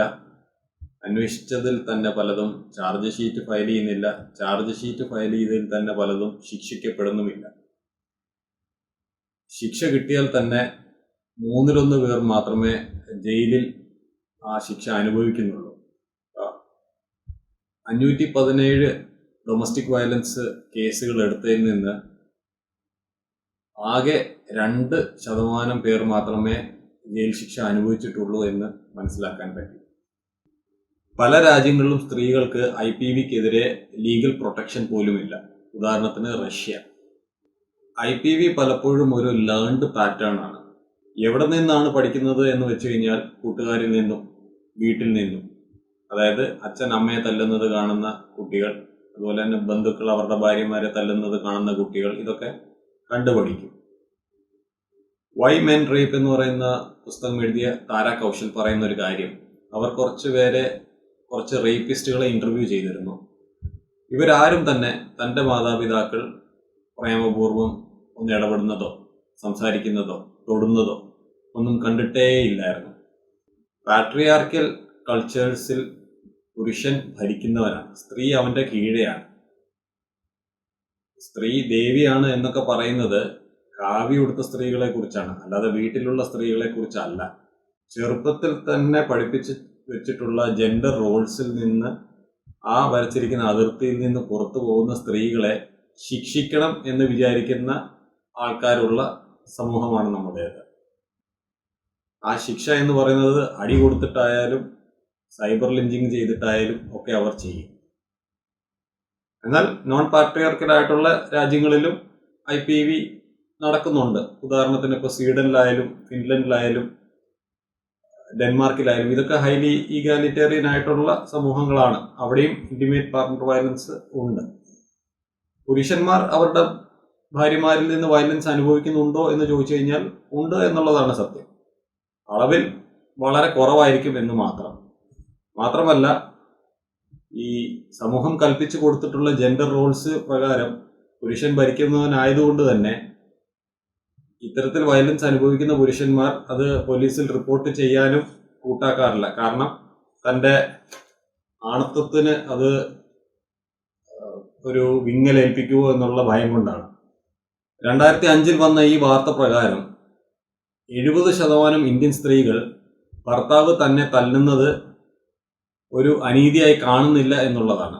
ഇത് യുണൈറ്റഡ് നേഷൻസ് പോപ്പുലേഷൻ ഫണ്ട് എടുത്ത സർവേ ആണ്. എന്തായാലും 2018 ആയപ്പോഴത്തേക്കും ഈ 70% എന്നുള്ളത് 52% കുറഞ്ഞിട്ടുണ്ട്. ചെറുപ്പത്തിൽ തന്നെ നീ മറ്റൊരു വീട്ടിലേക്ക് പോകേണ്ടതാണ്. നിന്റെ അസ്തിത്വം എന്ന് പറയുന്നത് നിന്റെ ഭർത്താവിനോട് ചേർന്ന് നിൽക്കുമ്പോൾ മാത്രമാണ് എന്ന് ഈ പെൺകുട്ടികളെ അവരുടെ തന്നെ അച്ഛനമ്മമാരും പഠിപ്പിക്കുന്നതിൻ്റെ ഫലമായിട്ടുണ്ടാകുന്ന കാര്യമാണ് ഈ നോർമലൈസിങ്. അതുകൊണ്ട് തന്നെ സ്ത്രീകൾ ഇങ്ങനെ ചിന്തിച്ചില്ലെങ്കിലേ അത്ഭുതമുള്ളൂ. സ്വന്തം കയ്യിലെ ചങ്ങലെ പ്രണയിക്കുക, സ്വന്തം കാലിലെ ചങ്ങല സ്വർണ്ണ പാദസ്ത്രമാണെന്ന് തെറ്റിദ്ധരിക്കുക. How partner violence hijacks psychology. 1. It lowers the victim's self esteem. ഇപ്പോൾ വളരെ മോശമായിട്ടുള്ള തെറികളൊക്കെ വിളിക്കുകയും അപ്പോഴത്തേക്കും ഈ സ്ത്രീകൾ ഡൗൺ ആയിപ്പോകും. സ്ത്രീകളെന്നല്ല, പൊതുവെ ആളുകളെല്ലാവരും ഡൗൺ ആവുന്നതാണ്. 2. ഫിസിക്കൽ അബ്യൂസ്, മുറിവുകൾ, പാടുകൾ, എല്ലൊടിയുക. ഫിസിക്കൽ അപ്പിയറൻസ് സ്ത്രീകൾക്ക് വളരെ ഇമ്പോർട്ടൻ്റ് ആയതുകൊണ്ട് തന്നെ അതിനെ ഹർട്ട് ചെയ്യുക. ഉദാഹരണത്തിന് ആസിഡ് അറ്റാക്ക് പോലുള്ള കാര്യങ്ങൾ ഒക്കെ സംഭവിക്കുന്നത്. അതായത് എനിക്ക് കിട്ടിയില്ലെങ്കിൽ വേറെ ആർക്കും കിട്ടരുത് എന്നുള്ള ഒരു തോന്നല്, അവരുടെ മേറ്റ് വാല്യൂ ഇടിച്ചു താഴ്ത്തുന്ന ഒരു നടപടി. വയലൻസിന്റെ ഫിസിക്കൽ മാർക്സ് സ്ത്രീകളുടെ സൈക്കോളജി അഫക്റ്റ് ചെയ്യും. പുറത്ത് 10 പേരെ കാണാൻ അവർക്ക് വലിയ ബുദ്ധിമുട്ടുണ്ടായിരിക്കും. അതുപോലെ തന്നെ ഫാമിലി ആൻഡ് ഫ്രണ്ട്സിനെ ഫേസ് ചെയ്യാൻ അവർക്ക് ഈ പാടുകളോടുകൂടി വലിയ ബുദ്ധിമുട്ടുണ്ടാവും. അപ്പോൾ ഒരു വ്യക്തി എന്ന നിലയിൽ താൻ ഡീവാല്യൂ ചെയ്യപ്പെടുമോ എന്നുള്ള പേടി കാരണം ഇത് പലപ്പോഴും സ്ത്രീകൾ പുറത്ത് പറയാതെ സഹിക്കുകയാണ് ചെയ്യുക. 3. Alters victim's welfare trade off ratio. Further വയലൻസിൽ നിന്ന് രക്ഷപ്പെടാൻ വേണ്ടിയിട്ട് സ്ത്രീ പുരുഷന് അടിമപ്പെട്ട് നിൽക്കും. അവരുടെ സ്വന്തം കാര്യങ്ങൾക്ക് ലീസ്റ്റ് പ്രയോറിറ്റി കൊടുക്കും. ഉദാഹരണത്തിന് അവർക്ക് മുൻ ഭർത്താവിൽ മക്കളുണ്ടെങ്കിൽ ആ മക്കളെ ശ്രദ്ധിക്കാതെ പുതിയ ഭർത്താവിൻ്റെ മക്കളെ ശ്രദ്ധിക്കാൻ ചെയ്യുക, അങ്ങനെയുള്ള കാര്യങ്ങൾ ചെയ്യുന്നു. Cutting off victims access to resources. സ്ത്രീയെ കൺട്രോൾ ചെയ്യാൻ വേണ്ടിയിട്ട് അവരുടെ ജോലി രാജിവെപ്പിക്കുക, പഠിച്ചുകൊണ്ടിരിക്കുകയാണെങ്കിൽ പഠിത്തം ഉപേക്ഷിക്കാൻ പ്രേരിപ്പിക്കുക, അങ്ങനെ ആ ഡിഗ്രി കൊണ്ട് കിട്ടാവുന്ന ജോലി ഇല്ലാതാക്കുക, പിന്നെ നിത്യ ചെലവുകൾക്ക് ഏറ്റവും കുറവ് പണം മാത്രം കൊടുക്കുക, ഇതൊക്കെ. ഗ്യാസ് ലൈറ്റിംഗ് എന്ന പേര് വന്നിരിക്കുന്നത് 1944 ഇൻഗ്രിഡ് ബെർഗ്മാൻ അഭിനയിച്ച ഗ്യാസ് ലൈറ്റ് എന്ന് പറഞ്ഞ സിനിമയിൽ നിന്നാണ്. ഇവരുടെ കഥാപാത്രത്തിന്റെ പേരാണ് പോള. വളരെ യങ് ആണ്. അവർ കുറച്ച് പ്രായമുള്ള ഒരു മനുഷ്യനെയാണ് കല്യാണം കഴിച്ചിരിക്കുന്നത്. അപ്പോൾ ഈ പോളയെ മാനിപ്പുലേറ്റ് ചെയ്യാൻ വേണ്ടിയിട്ട് ഈ ഭർത്താവ് ഈ ഗ്യാസ് ലൈറ്റിലെ ആ ലൈറ്റിനെ ഫ്ലിക്കർ ചെയ്യിക്കും. അന്നൊക്കെ ഇലക്ട്രിസിറ്റിക്ക് പകരം ഗ്യാസ് ആണ് ഉപയോഗിച്ചിരുന്നത്. ഇത് വിളക്ക് ഫ്ലിക്കർ ചെയ്യുന്നത് കണ്ടിട്ട് പോള ഇത് ചൂണ്ടിക്കാണിക്കുമ്പോഴത്തേക്കും ഈ ഭർത്താവ് പറയും അതൊക്കെ നിന്റെ വെറും തോന്നലുകളാണ് എന്നുള്ളത്. അങ്ങനെ മാനിപ്പുലേറ്റ് ചെയ്തിട്ട് തൻ്റെ മാനസിക നില തെറ്റുകയാണോ എന്ന് പോളയ്ക്ക് തന്നെ സംശയമായി തുടങ്ങി. നീ എന്തിനാണ് ഇല്ലാത്ത കാര്യങ്ങൾ ആലോചിക്കുന്നത്, ഇതൊക്കെ നിന്റെ തോന്നലുകളാണ് എന്നൊക്കെ പറഞ്ഞുകൊണ്ട് ഗ്യാസ് ലൈറ്റ് ചെയ്ത് ഈ വിക്ടിംസിന് ആംബിഗ്യൂസ് ആയിട്ടുള്ളതോ അല്ലെങ്കിൽ ഫോൾസ് ഇൻഫർമേഷൻസോ കൊടുത്തിട്ട് അവരുടെ മാനസിക നില തെറ്റിക്കുക എന്നുള്ളതാണ് ഗ്യാസ് ലൈറ്റിംഗ് എന്ന് കൊണ്ട് ഉദ്ദേശിക്കുന്നത്. ഗ്യാസ് ലൈറ്റ് ചെയ്തിട്ട് തൻ്റെ മാനസിക നില തെറ്റുകയാണോ എന്ന രീതിയിൽ അവസാനം ഡിപ്രഷന് മരുന്ന് കഴിക്കേണ്ടി വന്ന ഒരു കൂട്ടുകാരി എനിക്കുണ്ട്. IPV manipulates victims through future violence. നീ എന്നെ വിട്ടുപോയാൽ ഭൂമിയുടെ ഏതറ്റത്തായാലും ഞാൻ നിന്നെ വന്ന് തേടിപ്പിടിക്കും, നിന്നെ ഉപദ്രവിക്കും, നിന്റെ ബന്ധുക്കളെ ഉപദ്രവിക്കും, നിന്റെ കൂട്ടുകാരെ ഉപദ്രവിക്കും എന്നൊക്കെയുള്ള ഭീഷണിപ്പെടുത്തലുകൾ. അപ്പോൾ ഇത്തരത്തിലുള്ള സൈക്കോളജിക്കൽ ടെററിസത്തിന് പലപ്പോഴും സ്ത്രീകൾ കീഴടങ്ങും. ഇയാൾ ഈ ഭീഷണി പ്രാവർത്തികമാക്കുമോ എന്നുള്ള ഭയം കൊണ്ട്, സ്വന്തം ജീവനിൽ കൊതിയുള്ളത് കൊണ്ട്, കുട്ടികളെ ഓർത്തുകൊണ്ട് അവർ ആ സൈക്കോളജിക്കൽ തടവറയിൽ കഴിഞ്ഞു പോകും. Men's motives for perpetrating partner violence. 1. Mate poaching. ചില ചെറിയ സാമ്പിൾ സ്റ്റഡീസ് പ്രകാരം ലോങ് ടേം റിലേഷൻ ഉള്ള ആൾക്കാരെ വളച്ചെടുക്കാൻ വേണ്ടിയിട്ട് ചില സ്ത്രീകളും പുരുഷന്മാരും ശ്രമിച്ചിരുന്നു എന്നുള്ളതാണ്. അത് 87% പുരുഷന്മാരും 75% സ്ത്രീകളും സമ്മതിച്ചിട്ടുണ്ട്. പലപ്പോഴും പുരുഷൻ അവരുടെ ഇണയെ വയലൻസിന് വിധേയമാക്കുന്നത് അവർക്ക് മറ്റൊരു ബന്ധമുണ്ടോ എന്നുള്ള സംശയത്തിന് മേലിലായിരിക്കും. സെക്ഷൽ ഇൻഫിഡലിറ്റി ഉണ്ടോ എന്ന് സംശയിച്ച് അവിടെ വയലൻസ് ഉണ്ടാവും. ഒരു പഠനത്തിൽ കുറച്ച് സ്ത്രീകളെ 3 ഗ്രൂപ്പുകളായിട്ട് തിരിച്ചു. ആദ്യത്തെ ഗ്രൂപ്പിലെ സ്ത്രീകൾ അവരുടെ ഭർത്താവിനാൽ അടി വാങ്ങിക്കുകയും അതുപോലെ തന്നെ റേപ്പും ചെയ്യപ്പെടുകയും ചെയ്യുമായിരുന്നു. രണ്ടാമത്തെ ഗ്രൂപ്പിലുള്ളവര് അടി മേടിക്കുന്നവരാണ്, പക്ഷെ റേപ്പ് ചെയ്യപ്പെടാത്തവരാണ്. മൂന്നാമത്തെ ഗ്രൂപ്പിലുള്ള സ്ത്രീകൾ എന്ന് പറയുന്നത് അടിയോ അല്ലെങ്കിൽ ഇതുപോലെ റേപ്പോ ഒന്നും ചെയ്യപ്പെടാത്ത മാരീഡ് ആയിട്ടുള്ള സ്ത്രീകളാണ്. അപ്പോൾ ഇവർക്ക് മറ്റൊരു അഫെയർ ഉണ്ടോ എന്ന് ഇവർ പരിശോധിച്ച് കഴിഞ്ഞപ്പോഴത്തേക്കും, ഇവർക്ക് മറ്റു പുരുഷന്മാരുമായി ബന്ധമുണ്ടോ എന്ന് അന്വേഷിച്ച് കഴിഞ്ഞപ്പോഴത്തേക്കും ഈ മൂന്നാമത്തെ ഗ്രൂപ്പ്, അതായത് അടി കിട്ടാത്ത റേപ്പ് ചെയ്യപ്പെടാത്ത ഗ്രൂപ്പ്, അവർ 10% സമ്മതിച്ചു. രണ്ടാമത്തെ ഗ്രൂപ്പ് 23%, ആദ്യത്തെ ഗ്രൂപ്പ് 47% സമ്മതിച്ചു അവർക്ക് മറ്റ് പുരുഷനായിട്ട് ബന്ധമുണ്ട് എന്നുള്ളത്.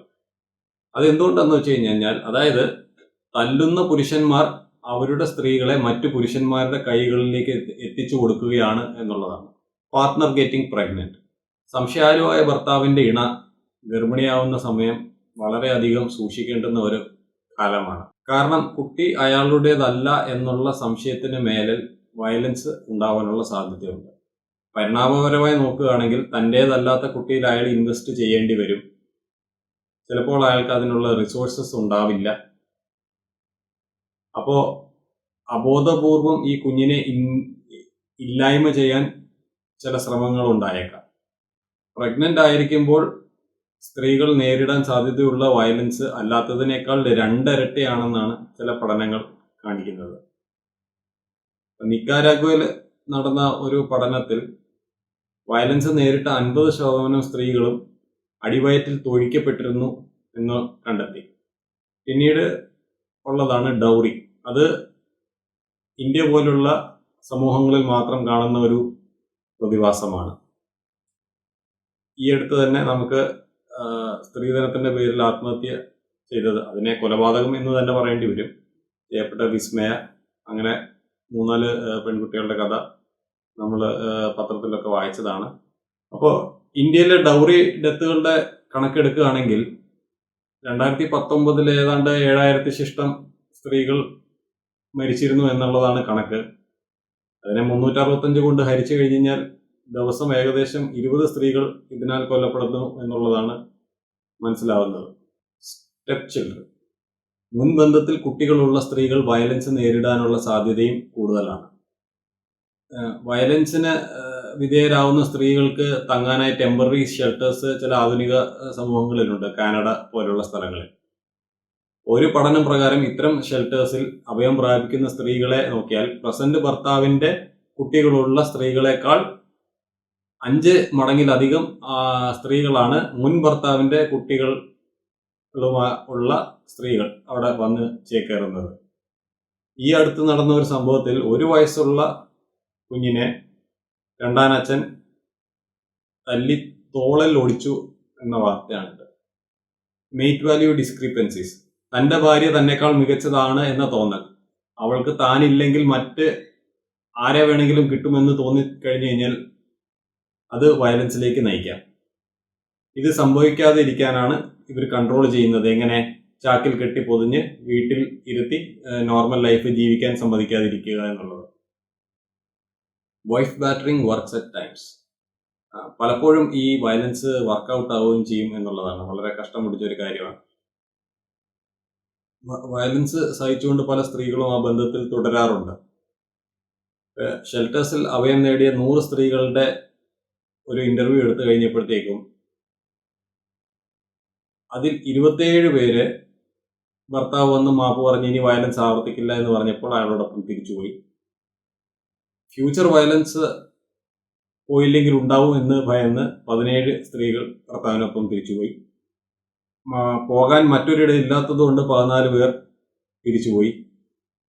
കുട്ടികൾക്ക് വേണ്ടിയിട്ട് 13 പേർ തിരിച്ചുപോയി. 8 പേര് വയലന്റ് ആണെങ്കിലും തന്നോട് സ്നേഹമാണ് എന്ന് വിശ്വസിച്ചുകൊണ്ട് തിരിച്ചുപോയി. ചുരുക്കി പറഞ്ഞു കഴിഞ്ഞാൽ ഭൂരിപക്ഷം സ്ത്രീകളും തിരിച്ചുപോയി എന്നുള്ളതാണ്. അതായത് അവരിപ്പോഴും വയലന്റായ പാർട്ട്ണറോടൊപ്പം ജീവിച്ചു പോരുന്നു എന്നും മനസ്സിലാക്കേണ്ടത്. Last ditch effort to keep a mate. ചിലപ്പോഴൊക്കെ വിട്ടുപോകാൻ തീരുമാനിച്ച ഇണയെ അങ്ങനെ വിടാതിരിക്കാൻ വേണ്ടിയിട്ട് വയലൻസ് പുറത്തെടുക്കും. Global pandemic. ഇത്തവണ കോവിഡ് വന്നു കഴിഞ്ഞപ്പോഴത്തേക്കും വലിയ ക്രൈംസ് ആയിട്ടുള്ള മഗിങ്ങും മർഡേഴ്സും ഡ്രോപ്പ് ചെയ്തപ്പോൾ ഡൊമസ്റ്റിക് വയലൻസിൽ 20% ഇൻക്രീസ് ആണ് ഉണ്ടായത് എന്നുള്ളതാണ്. വീട്ടിൽ തന്നെ ഇരിക്കുന്ന പുരുഷൻ, ജോലി നഷ്ടം, അതുപോലെ തന്നെ വയലൻസ് ഉണ്ടായിട്ട് ഈ ലോക്ക്ഡൗൺ കാരണം സ്വന്തം വീട്ടിലേക്കോ അല്ലെങ്കിൽ മറ്റൊരിടത്തേക്കോ പോകാൻ സാധിക്കാത്ത സ്ത്രീകൾ, ഈ സോഷ്യൽ ഡിസ്റ്റൻസിങ് റെസ്ട്രിക്ഷൻസ് ഒക്കെ ഉള്ളതുകൊണ്ട് അവരെ രക്ഷിക്കാൻ വരാൻ സാധിക്കാത്ത ആൾക്കാർ, ഇതൊക്കെയാണ് ഈ വയലൻസ് കൂടാനുള്ള കാരണം.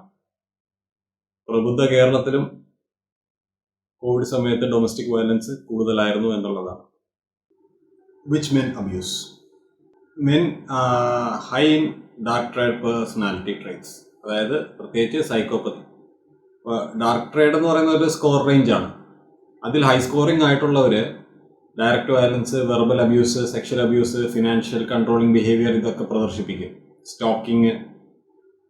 പിന്നീടുള്ളതാണ് narcissistic personality disorder and anti social personality disorder.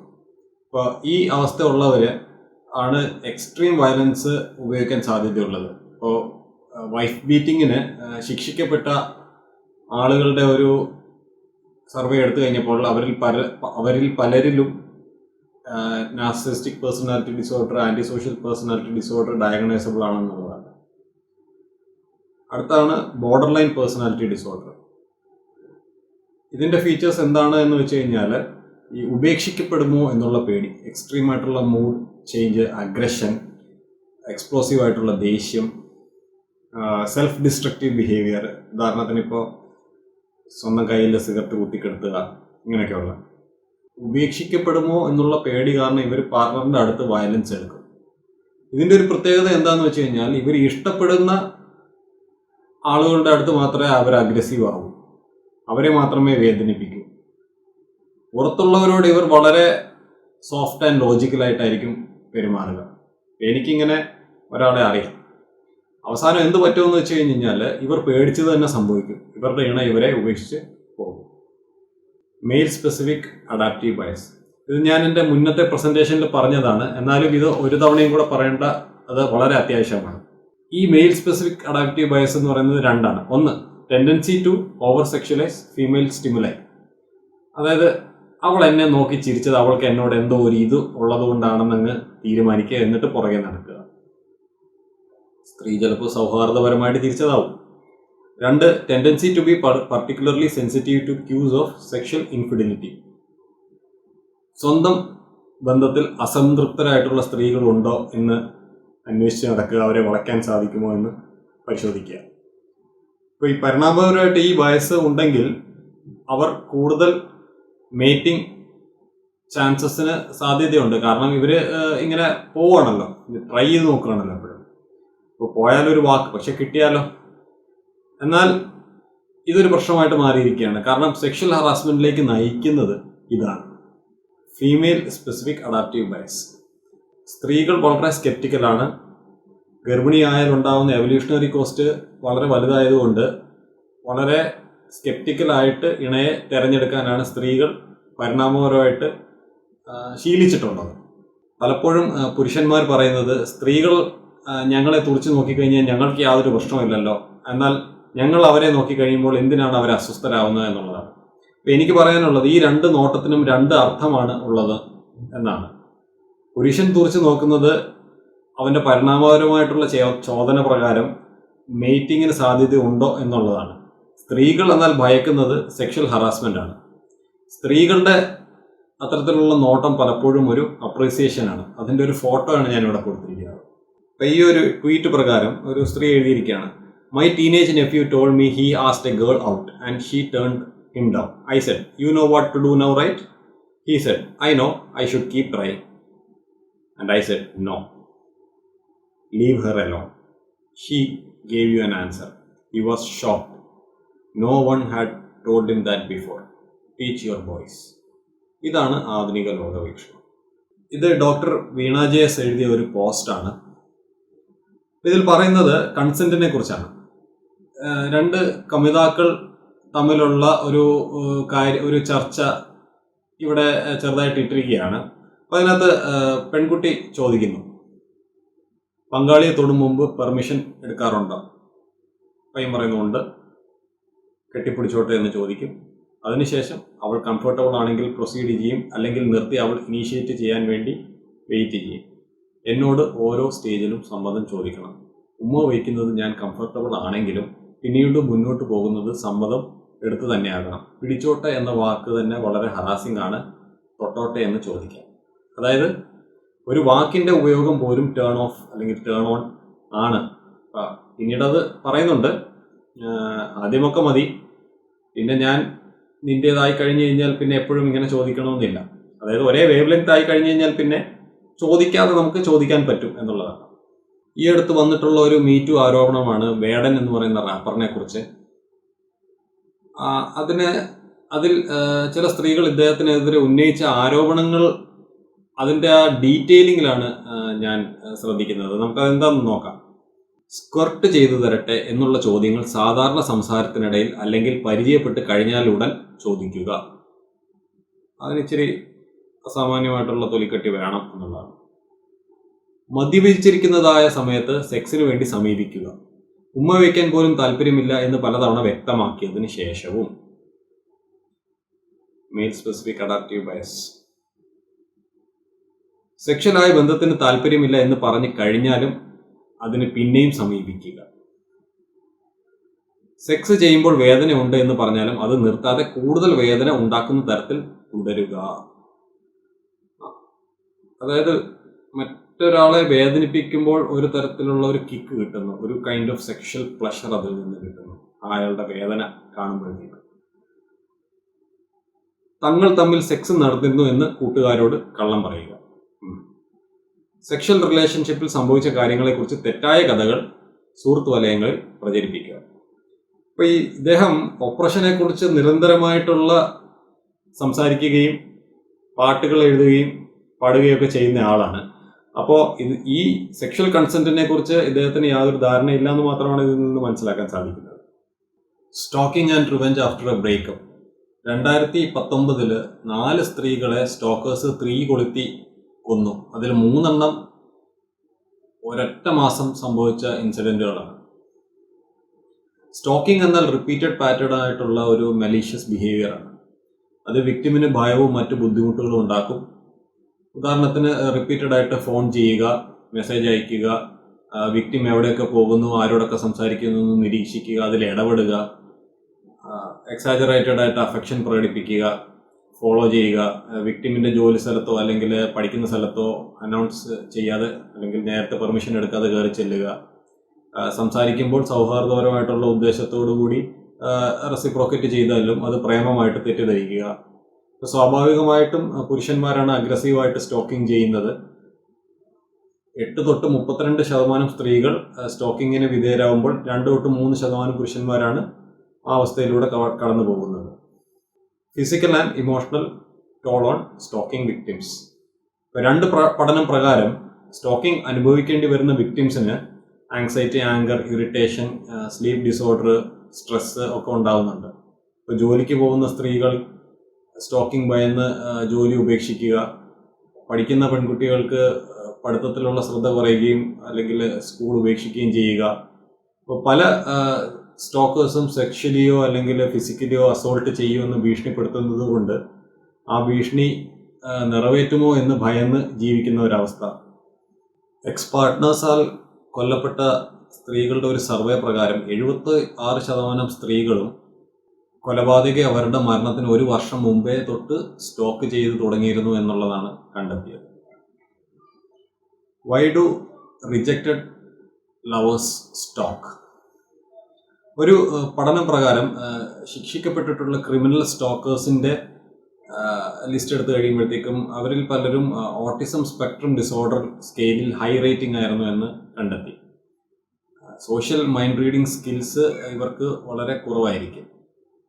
അതായത് മറ്റൊരാളുടെ പോയിന്റ് ഓഫ് വ്യൂ മനസ്സിലാക്കാനുള്ള ബുദ്ധിമുട്ട്. രണ്ടാമത്, പല സ്റ്റോക്കേഴ്സും തങ്ങൾ ചെയ്യുന്ന പ്രവൃത്തി സ്റ്റോക്കിംഗ് ആണെന്ന് മനസ്സിലാക്കുന്നില്ല എന്നുള്ളതാണ്. അവരുടെ പ്രവൃത്തികളെ അവർ സ്വയം വിലയിരുത്തുന്നത് വളരെ ജെന്യൂനായിട്ടുള്ള റൊമാൻറ്റിക് ഇൻട്രസ്റ്റ് ആയിട്ടാണ്.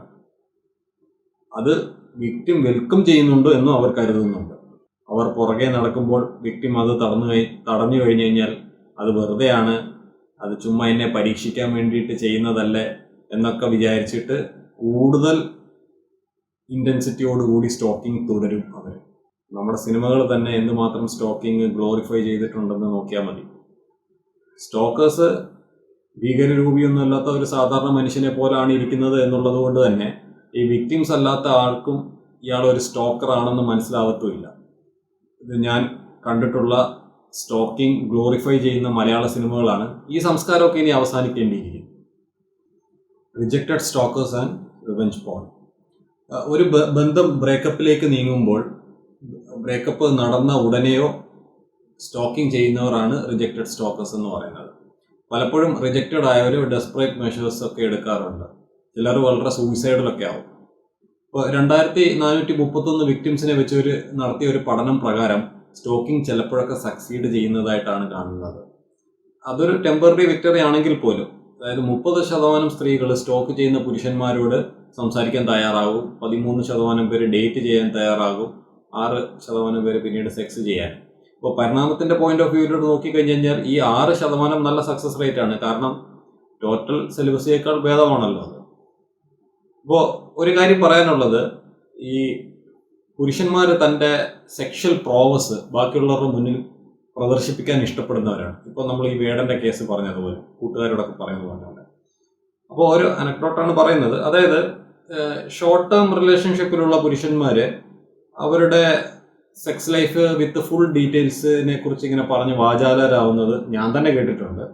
അതേസമയം ലോങ് ടേം റിലേഷനിലുള്ള ആൾക്കാർ തൻ്റെ ഇണയെക്കുറിച്ച് ഇത്തരത്തിലുള്ള ഡീറ്റെയിൽസ് ഒരു കാരണവശാലും പറയാറില്ല പൊതുവെ. അപ്പോൾ അതുകൊണ്ട് തന്നെ ഈ ഇന്റിമേറ്റ് മൊമെന്റുകൾ ഒക്കെ വീഡിയോ അല്ലെങ്കിൽ ഫോട്ടോസ് ഒക്കെ എടുക്കുന്നത് സത്യത്തിൽ ഒരു ബാഡ് ഐഡിയ ആണ് എന്നുള്ളതാണ്.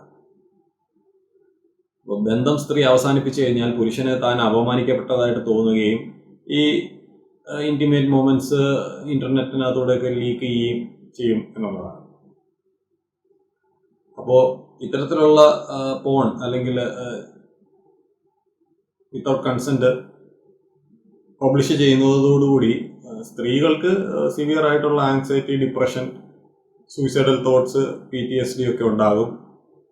അവരുടെ ജോലി നഷ്ടപ്പെട്ടേക്കാം. ഫ്രണ്ട്സ് ആൻഡ് ഫാമിലി അറിഞ്ഞു കഴിഞ്ഞാൽ അവരെ ഫേസ് ചെയ്യാനുള്ള നാണക്കേട്, അവരുടെ മേറ്റ് വാല്യൂ ഒക്കെ കുത്തനെ ഇടിയും.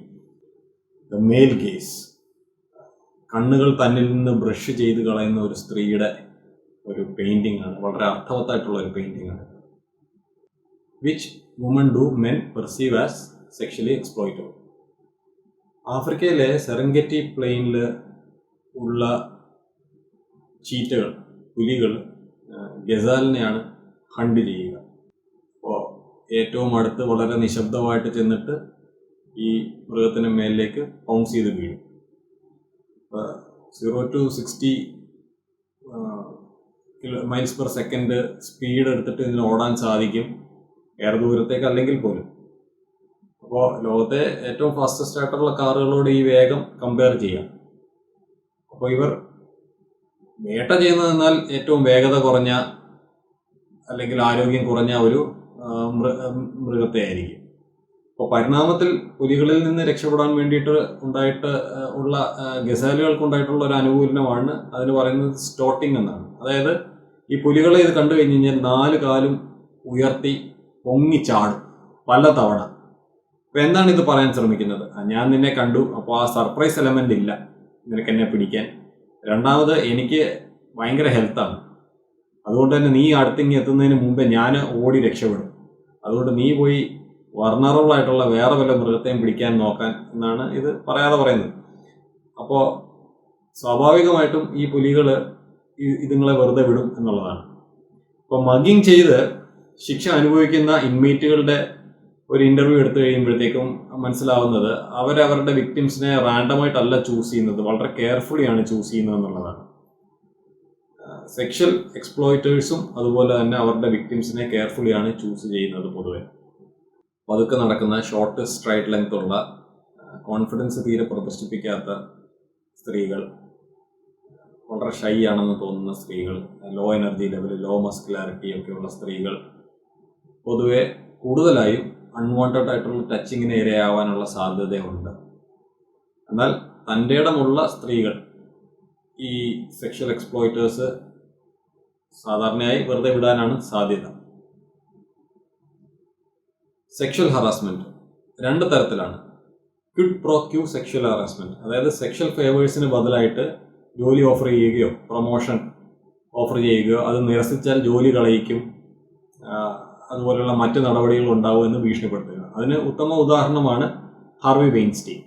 അപ്പോൾ ഓഡിഷന് വന്ന ഒരു നടിയോട് അയാൾ പറഞ്ഞത് മുലകളെ തുറന്ന് കാണിക്കാനാണ്. അപ്പോൾ അത് നിരസിച്ച് കഴിഞ്ഞപ്പോഴത്തേക്കും അയാൾ പറഞ്ഞു, ഞാൻ ആരാണെന്ന് നിനക്കറിയാമോ, നിന്റെ കരിയർ ഞാൻ തുളച്ചു കളയാം, നീ ഇനിയും ജീവിതത്തിൽ ഒരു സിനിമയിൽ പോലും അഭിനയിക്കില്ല എന്നുള്ള കാര്യം ഞാൻ ഉറപ്പാക്കും എന്നാണ്. അടുത്തത് ല്യൂഡ് റിമാർക്സ്, അതായത് ഒരു സെക്ഷൽ റിലേഷൻഷിപ്പ് എക്സ്റ്റാബ്ലിഷ് ചെയ്യാൻ ശ്രമിക്കുക, സെലക്റ്റീവ് ബിഹേവിയർ പ്രകടിപ്പിക്കുക, അതുപോലെ തന്നെ അൺവാണ്ടഡ് ആയിട്ടുള്ള ടച്ചിങ്, അതുപോലെ തന്നെ സ്റ്റെയറിങ്, ഇതൊക്കെ ചെയ്യുന്നതാണ് ഇത്. അപ്പോൾ എന്തായാലും നേരത്തെ പറഞ്ഞ പുരുഷന്മാരുടെ സെക്ഷൽ ഓവർ പെർസെപ്ഷൻ ബയസ് ആണ് സെക്ഷൽ ഹറാസ്മെന്റിലേക്ക് നയിക്കുന്നത്.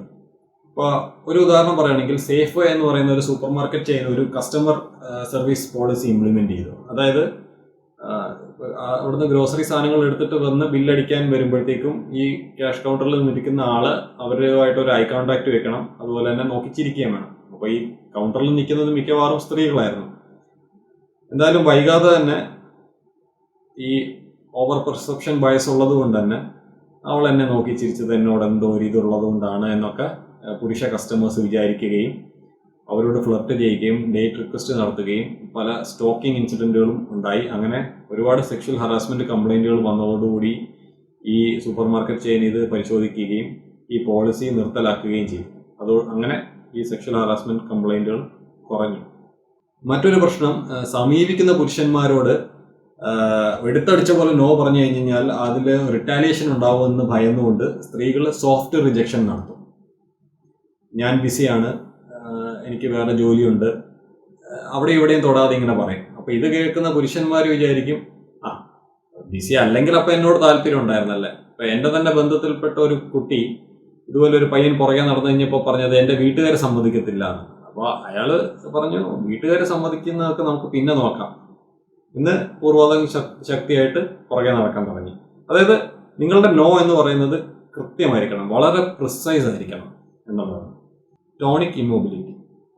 ഇപ്പോൾ ഒരു പ്രെഡേറ്ററിനെ കണ്ടു കഴിഞ്ഞ് കഴിഞ്ഞാൽ, അല്ലെങ്കിൽ ഒരു പ്രെഡേറ്റർ പിടിക്കാൻ വരുമ്പോൾ എല്ലാ ജീവികളും ചെയ്യുന്ന ഒരു കാര്യമാണ് ഫൈറ്റ് ഓർ ഫ്ലൈറ്റ്. ഇതല്ലാതെ മറ്റൊന്നും കൂടിയുണ്ട്, ഫ്രീസ്. അതായത് മറ്റൊരു നിവൃത്തി ഇല്ലാത്തപ്പോൾ ഇങ്ങനെ അനങ്ങാതെ ഫ്രീസായിട്ട് ബോധം ഇല്ലാതെ ഇങ്ങനെ കിടക്കുക എന്നുള്ളത്. അതിന് ടോണിക് ഇമ്മൊബിലിറ്റി എന്ന് പറയും. ഇപ്പോൾ ഷാർക്കിനെ ഇങ്ങനെ മലർത്തി കിടത്തി കഴിഞ്ഞ് കഴിഞ്ഞാൽ അതൊരു ട്രാൻസ്ലൈക്ക് അവസ്ഥയിലേക്ക് പോയി അതിങ്ങനെ അനങ്ങാതെ ഇങ്ങനെ കിടക്കും.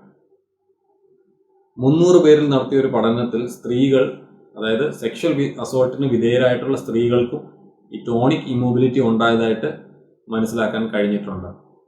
അപ്പോൾ എന്താണ് അവൾ ഒച്ച വെക്കാഞ്ഞത്, എന്താണ് അവൾ ഓടി രക്ഷപ്പെടാഞ്ഞത് എന്ന് ചോദിച്ചു കഴിഞ്ഞാൽ ടോണിക് ഇമ്മൊബിലിറ്റി കൊണ്ടാണ് എന്നുള്ളതാണ് അതിൻ്റെ കാരണം. ഒരു സ്ത്രീ ഒരു ലൈംഗിക അതിക്രമത്തിന് വിധേയമായി എന്ന് പറഞ്ഞു കഴിഞ്ഞാൽ സാധാരണ ഉണ്ടാകുന്ന കമന്റുകൾ ഞാൻ കളക്ട് ചെയ്തതാണ്. മീറ്റു പശ്ചാത്തലത്തിൽ പലരും ചോദിക്കുന്ന ഒരു ചോദ്യമുണ്ട്, എന്തുകൊണ്ട് നേരത്തെ പറഞ്ഞില്ല, ഇത്ര നാളുകൾക്ക് ശേഷം എന്തുകൊണ്ട് പറഞ്ഞു, എന്തുകൊണ്ട് ആരോപണം ഇപ്പോൾ ഉന്നയിക്കുന്നു, എന്താണ് തെളിവുകൾ എന്നൊക്കെ. എൻ്റെ ഒരു നിരീക്ഷണം പറയുകയാണെങ്കിൽ ഇത്തരത്തിലുള്ള പല കേസുകൾക്കും തെളിവുകളൊന്നും ഹാജരാക്കാൻ സാധിക്കില്ല എന്നുള്ളതാണ്.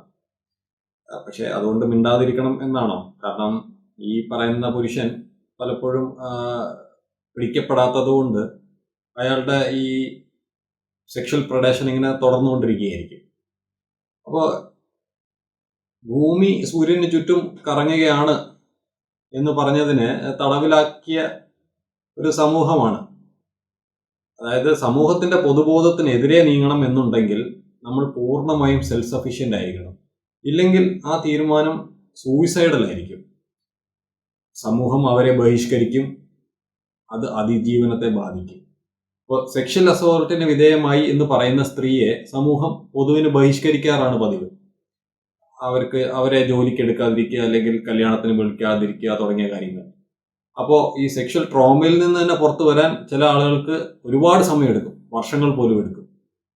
ചിലർ അവർ ട്രസ്റ്റ് ചെയ്യുന്ന ഒരാളോട് അത് പറഞ്ഞാലായി. അപ്പോൾ അതിജീവിക്കാൻ കോൺഫിഡൻസ് ഉണ്ടാവുന്ന സമയം മാത്രമാണ്, അത് ചിലപ്പോൾ കാലങ്ങൾ കഴിഞ്ഞിട്ടായിരിക്കും ഈ സംഭവം പുറത്ത് പറയുന്നത്. അപ്പോൾ ചൂഷണം ചെയ്യുന്ന പുരുഷന്മാരോട് എനിക്ക് പറയാനുള്ളത്, നിങ്ങളൊരു കാമദേവനായതുകൊണ്ടല്ല സ്ത്രീകൾ നിങ്ങളുടെ ചൂഷണം പുറത്ത് പറയാത്തത്, അവർക്ക് അവരുടെ അതിജീവനത്തെ ബാധിക്കും എന്നുള്ള തോന്നലുള്ളത് കൊണ്ടാണ്. അവർ കോൺഫിഡന്റ് ആവുന്ന നിമിഷം അത് അവർ പുറത്ത് പറയും. അതിനുവേണ്ടി നിങ്ങൾ കാത്തിരിക്കുക. From stranger rape to acquaintance rape. ഒരു പഠനത്തിൽ പലരോടും ചോദിക്കുകയാണ്, നിങ്ങളെ ആരെങ്കിലും കൊല്ലുമെന്ന് നിങ്ങൾ പേടിക്കുന്നുണ്ടോ? അതിന് ഒരുപാട് സ്ത്രീകൾ കൊടുത്തൊരു ഉത്തരം, അവരെ ഒരു സ്ട്രേഞ്ചർ റേപ്പ് ചെയ്ത് കൊല്ലും എന്ന് അവർ ഭയക്കുന്നുണ്ട് എന്നുള്ളതാണ്. അപ്പോൾ അമേരിക്കയിൽ നോക്കുകയാണെങ്കിൽ തീർത്തും അപരിചിതനായ ഒരാൾ ഒരു സ്ത്രീയെ റേപ്പ് ചെയ്ത് കൊല്ലാനുള്ള സാധ്യത വളരെ കുറവാണ്. ചില എസ്റ്റിമേറ്റുകൾ പ്രകാരം 10,000-1 മാത്രം. അത് മാത്രമല്ല, ടോട്ടൽ റേപ്പുകൾ എടുക്കുകയാണെങ്കിൽ ഈ സ്ട്രേഞ്ചർ റേപ്പ് ചെയ്യാനുള്ള സാധ്യതയും ഒരു മൈനോറിറ്റിയാണ്. സ്ത്രീകളെ റേപ്പ് ചെയ്യാൻ സാധ്യതയുള്ളത് അവർക്ക് പരിചയമുള്ള ആൾക്കാരായിരിക്കും. അത് ചിലപ്പോൾ വീട്ടിൽ നിന്നായിരിക്കാം, കൂട്ടുകാരിൽ നിന്നായിരിക്കാം. എന്തായാലും അവർക്ക് കണ്ടു പരിചയം ഉള്ള ഒരാളാവാനാണ് സാധ്യത കൂടുതൽ. എന്നിട്ടും എന്തുകൊണ്ടാണ് സ്ത്രീകൾക്ക് ഒരു അക്വൈന്റൻസിനേക്കാൾ ഒരു സ്ട്രേഞ്ചർ റേപ്പ് ചെയ്യാനാണ് സാധ്യത കൂടുതൽ എന്ന് തോന്നുന്നത്? പരിണാമത്തിന്റെ ചരിത്രം നോക്കിയാൽ ചെറു ഗോത്രങ്ങളായി ജീവിച്ചിരുന്ന കാലം തൊട്ടേ ഗോത്ര യുദ്ധങ്ങൾ ഉണ്ടായിരുന്നു. ഒരു ഗോത്രത്തെ മറ്റൊരു ഗോത്രം കീഴടക്കി കഴിഞ്ഞു കഴിഞ്ഞാൽ അതിനെ പുരുഷന്മാരെ എല്ലാം കൊന്നുകളഞ്ഞതിന് ശേഷം അവിടെയുള്ള സ്ത്രീകളെ ബലാത്സംഗം ചെയ്യുമായിരുന്നു. അപ്പോൾ ആ തരത്തിലുള്ള ഗോത്രയുദ്ധങ്ങളിൽ മരിച്ച മനുഷ്യരുടെ അസ്ഥികൾ പരിശോധിക്കുകയാണെങ്കിൽ അതിലൊന്നും ഒരു റീപ്രൊഡക്റ്റീവ് ഏജിലുള്ള സ്ത്രീകളുടെ അസ്ഥി ആ കൂട്ടത്തിൽ നിന്ന് കിട്ടാൻ സാധ്യത തീരെ കുറവാണ്. അതായത് ഈ പേടിയാണ് തലമുറകളിലൂടെ സ്ത്രീകളിലേക്ക് കൈമാറപ്പെട്ടത്. എന്നാൽ ഇന്ന് സാമൂഹ്യ സാഹചര്യങ്ങൾ ഏറെ മാറി. എന്നിരുന്നാലും ഇന്നും യുദ്ധസമയം സ്ത്രീകളുടെ ഗതി എന്ന് പറയുന്നത് അന്നത്തെ ഗോത്ര സ്ത്രീകളുടെ ഗതി തന്നെയാണ് എന്നുള്ളതാണ്. ഇപ്പോൾ P.K. ബാലകൃഷ്ണൻ എഴുതിയ ടിപ്പു സുൽത്താൻ എന്ന് പറയുന്ന പുസ്തകത്തിൽ പറയുന്ന ഒരു കാര്യം, പടയാളികൾക്ക് ആർമിയിൽ ചേരാനുള്ള ഒരു പ്രധാനപ്പെട്ട മോട്ടിവേഷൻ എന്ന് പറയുന്നത് കൊള്ളയടിക്കാനും ബലാത്സംഗം ചെയ്യാനുമുള്ള അനുമതി ഉണ്ടായിരുന്നു എന്നുള്ളതാണ്. ഇപ്പോൾ ISIS ഇറക്കിയ ഒരു പാംപ്ലെറ്റിൽ പറയുന്ന ഒരു കാര്യം, is it permissible to sell a female captive? അതിന്റെ ഉത്തരം ഇങ്ങനെയാണ് അവർ കൊടുത്തിരിക്കുന്നത്: it is permissible to buy, sell or gift female captives and slaves for they are merely property. അതായത് മനുഷ്യനാണെന്നുള്ള പരിഗണന പോലും ഇല്ല, വസ്തുക്കളായിട്ടാണ് കാണുന്നത് എന്നുള്ളതാണ്. അപ്പോൾ ഈ സ്ത്രീകളെ ഇങ്ങനെ വീതം വെക്കുന്നതിനെ പറ്റിയുള്ള അറിവ് അവർക്ക് എവിടെ നിന്ന് കിട്ടി എന്ന് ചോദിച്ചു കഴിഞ്ഞു കഴിഞ്ഞാൽ അവർ അവരുടെ ഗോത്രകാലത്തെ ആചാരങ്ങൾ റീക്രിയേറ്റ് ചെയ്യുകയാണ് എന്നുള്ളതാണ്. ഈ ഇസ്കോണിന്റെ സ്ഥാപകനായിട്ടുള്ള ശ്രീല പ്രഭുപാദ പറഞ്ഞ കാര്യമാണിത്. സ്ത്രീകൾക്ക് റേപ്പ് ഇഷ്ടമാണ്, അവർ അനിഷ്ടമൊക്കെ പ്രകടിപ്പിക്കുമെങ്കിലും ഉള്ളുകൊണ്ട് അവർക്ക് ഇഷ്ടമാണ് എന്നുള്ളതാണ്. Rape as an act of violence and political repression. Genghis Khan ഒരു പ്രൊലിഫിക് ലവർ എന്ന പേരിൽ ഞാനൊരു ആർട്ടിക്കിൾ വായിച്ചിരുന്നു. യഥാർത്ഥത്തിൽ അയാൾ പ്രൊലിഫിക് ലവർ ഒന്നുമല്ല, ഒരു സീരിയൽ റേപ്പിസ്റ്റ് ആണ് എന്നുള്ളതാണ്. ഇയാൾ പറഞ്ഞൊരു കാര്യം ഇങ്ങനെയാണ്: ശത്രുക്കളെ തുരത്തി അവരുടെ സ്വത്തുക്കൾ കൊള്ളയടിച്ച് അവരുടെ ബന്ധുക്കളെ കണ്ണീരിലാഴ്ത്തി അവരുടെ കുതിരകളെ ഓടിച്ച് അവരുടെ ഭാര്യമാരുടെയും പുത്രിമാരുടെയും വയറ്റിൽ തലവെച്ച് ഉറങ്ങുന്നതാണ് അത്യാനന്ദം. ഈ വൈക്രോമസോം എന്ന് പറയുന്നത് ആൺമക്കൾക്ക് അവരുടെ അച്ഛനിൽ നിന്ന് മാത്രം കിട്ടുന്നതാണ്. അപ്പൊ അതിനെ ട്രേസ് ബാക്ക് ചെയ്യുകയാണെങ്കിൽ നിങ്ങളുടെ പൂർവ്വ പിതാമഹനിലേക്ക് എത്തിച്ചേരാൻ സെൻട്രൽ ഏഷ്യയിലുള്ള 8% പുരുഷന്മാർ, അതായത് 16 ദശലക്ഷം പേർക്ക് അവർ ജംഗിസ് ഖാന്റെ ഡയറക്റ്റ് ഡിസെൻഡൻസ് ആണ് എന്നുള്ള ഒരു ആർട്ടിക്കിളാണിത്. അപ്പോൾ എത്രമാത്രം സ്ത്രീകളെ ഇയാൾ റേപ്പ് ചെയ്തിട്ടുണ്ടാവും എന്നാണ് നമ്മൾ ആലോചിക്കേണ്ടത്. പാതാൾ ലോക് അതിൽ പറയുന്ന ഒരു ഡയലോഗാണ്: ചോട്ടാക്കാം, ബടാക്കാം, പൂരാക്കാം. അതായത് ഇത് ആമസോണിൽ വന്ന ഒരു കണ്ടംപററി ഇന്ത്യൻ സിറ്റുവേഷൻ ഒക്കെ വെച്ചിട്ടുകൊണ്ടുള്ള ഒരു നല്ലൊരു സീരീസാണ്. അപ്പൊ ഇതിൽ ഒരു സന്ദർഭത്തിൽ 2 പേർ തമ്മിലൊരു വസ്തുതർക്കം നിലനിൽക്കുന്നു. അപ്പോൾ അതിലൊരാൾക്ക് മറ്റേ ആളെ ഒതുക്കാൻ വേണ്ടിയിട്ട് അയാൾ ചെയ്യുന്നത് അയാളുടെ പെൺമക്കളെ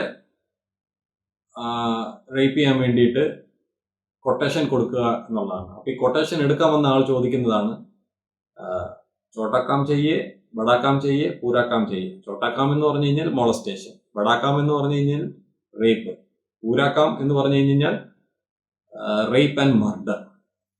അപ്പോ ഇതിനെക്കുറിച്ച് ഇതിന്റെ ഡയറക്ടറോട് ചോദിച്ചിരുന്നു, ഇത് ശരിക്കും സംഭവിച്ച എന്തെങ്കിലും കാര്യത്തെ ആസ്പദമാക്കിയാണോ എന്ന് ചോദിച്ചപ്പോൾ ഇതിന്റെ ഡയറക്ടർ പറഞ്ഞത് അദ്ദേഹം കേട്ടിട്ടുള്ള ചില അനക്ഡോട്ടുകൾ പ്രകാരം അയാളത് ഉൾപ്പെടുത്തിയതാണ് എന്നുള്ളതാണ്. യുദ്ധസമയം കൂട്ടബലാത്സംഗങ്ങൾ കൂടുതലായി നടക്കും. സ്ത്രീകളെ ബലാത്സംഗം ചെയ്യുന്നത് എത്നിക് ക്ലെൻസിങ്ങിന്റെ ഒരു ഭാഗമായിട്ട് അതിനൊരു ആയുധമായിട്ട് ഉപയോഗിക്കും.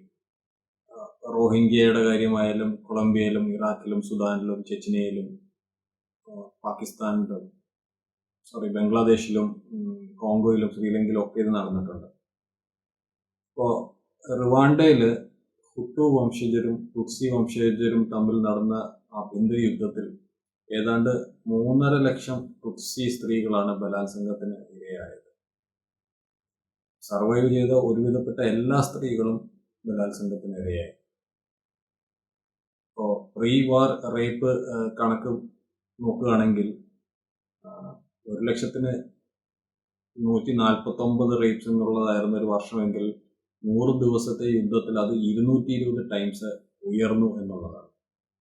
Marital rape and partner rape. Marital rape പല രാജ്യങ്ങളിലും ഒരു കുറ്റമല്ലാത്തത് കൊണ്ട് അവിടെ നിന്നുള്ള കണക്കുകൾ അത്ര കൃത്യമല്ല. എങ്കിലും നമുക്ക് നാഷണൽ ഫാമിലി ഹെൽത്ത് സർവേയിൽ നിന്നൊക്കെ ചില കണക്കുകളൊക്കെ കിട്ടും. അതായത് ഭർത്താക്കന്മാർ റേപ്പ് ചെയ്യില്ല എന്നുള്ള ഒരു പൊതു ധാരണയുണ്ട്. അത് തീർത്തും തെറ്റാണ്. ചില അനുമാനങ്ങൾ അനുസരിച്ചിട്ട് ഒരു 6 തൊട്ടൊരു 16% സ്ത്രീകൾ ഭർത്താക്കന്മാരാൽ റേപ്പ് ചെയ്യപ്പെടുന്നുണ്ട് എന്നുള്ളതാണ്. നിർഭാഗ്യവശാൽ നമ്മുടെ ചീഫ് ജസ്റ്റിസുമാർക്ക് പോലും ഈ വിഷയത്തെക്കുറിച്ച് യാതൊരു ധാരണയും ഇല്ല എന്നാണ് അവരുടെ പല കമന്റുകളിൽ നിന്ന് മനസ്സിലാവുന്നത്. സംശയരോഗികളായിട്ടുള്ള ഭർത്താക്കന്മാർ അതുപോലെ തന്നെ ബന്ധം പിരിഞ്ഞ ഉടനെ ഭാര്യമാരെ റേപ്പ് ചെയ്യാനുള്ള സാധ്യത വളരെ കൂടുതലാണ്. അപ്പോൾ ഏത് ഭർത്താവിനോടും നിങ്ങൾ ഭാര്യയെ റേപ്പ് ചെയ്യാറുണ്ടോ എന്ന് ചോദിച്ചു കഴിഞ്ഞാൽ ഇല്ല എന്ന് തന്നെയായിരിക്കും ഉത്തരം. ആ വാക്കാണ് ആക്ച്വലി പ്രശ്നം. അതേസമയം ചില പഠനങ്ങളിൽ ഇവർ ഈ റേപ്പ് എന്ന വാക്ക് ഉപയോഗിക്കാതെ എന്നാൽ റേപ്പിന്റെ എല്ലാ ഫീച്ചേഴ്സും ഉൾപ്പെടുത്തിക്കൊണ്ട് ചോദിച്ചപ്പോൾ മനസ്സിലായ കാര്യം ആ ഭർത്താക്കന്മാര് ഭാര്യമാരെ റേപ്പ് ചെയ്യാറുണ്ട് എന്ന് സമ്മതിക്കുകയാണ് ഉണ്ടായത്. The psychological disconnect. Sexual aggression വളരെ അപ്സെറ്റിംഗ് ആണ് എന്ന് പുരുഷന്മാർക്കും സ്ത്രീകൾക്കും ഒക്കെ അറിയാമെങ്കിലും അവിടെ ഒരു സൈക്കോളജിക്കൽ ഡിസ്കണക്ട് ഉണ്ട്. പലപ്പോഴും പുരുഷന്മാരും ചില സ്ത്രീകളും റേപ്പ് എത്രമാത്രം ട്രോമാറ്റിക് ആണ് സ്ത്രീകൾക്ക് എന്ന കാര്യത്തിൽ അണ്ടർ എസ്റ്റിമേറ്റ് ചെയ്യാറുണ്ട്. അതുകൊണ്ടാണ് ഈ റേപ്പ് ജോക്സ് പോലുള്ള സാധനങ്ങൾ യഥേഷ്ടം ഉണ്ടാകുന്നത്. കാരണം അവരത് അനുഭവിച്ചിട്ടില്ല. കണ്ടു നിന്നവനേക്കാൾ അടി കൊണ്ടവന് തന്നെയാണ് വേദന.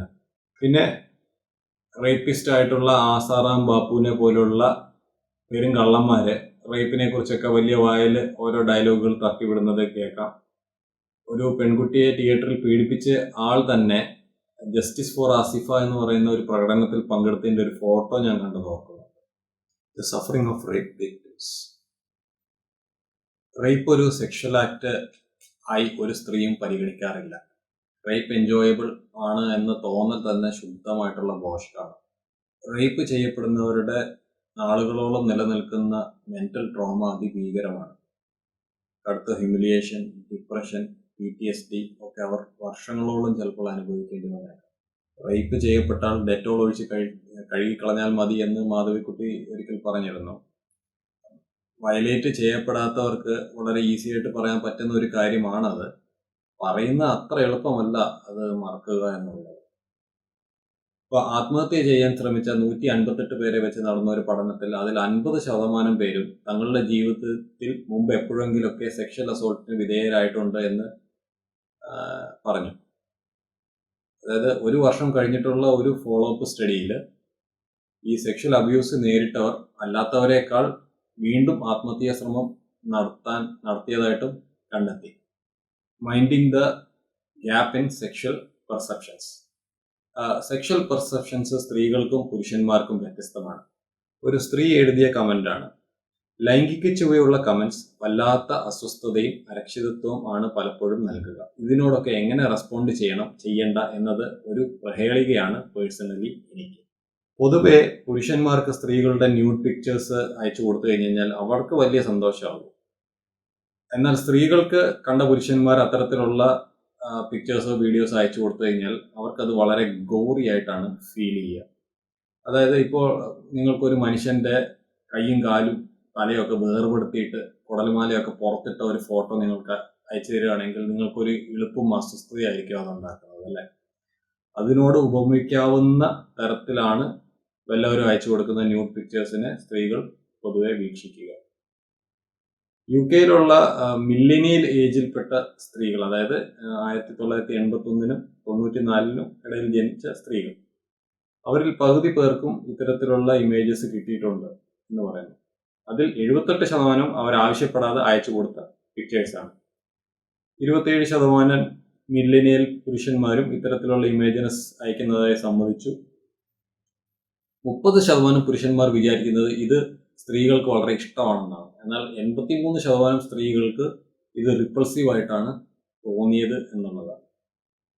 ഇത് ഞാൻ ഒരാൾ എഴുതിയ ഒരു കമന്റ് ഞാൻ കണ്ടതാണ്.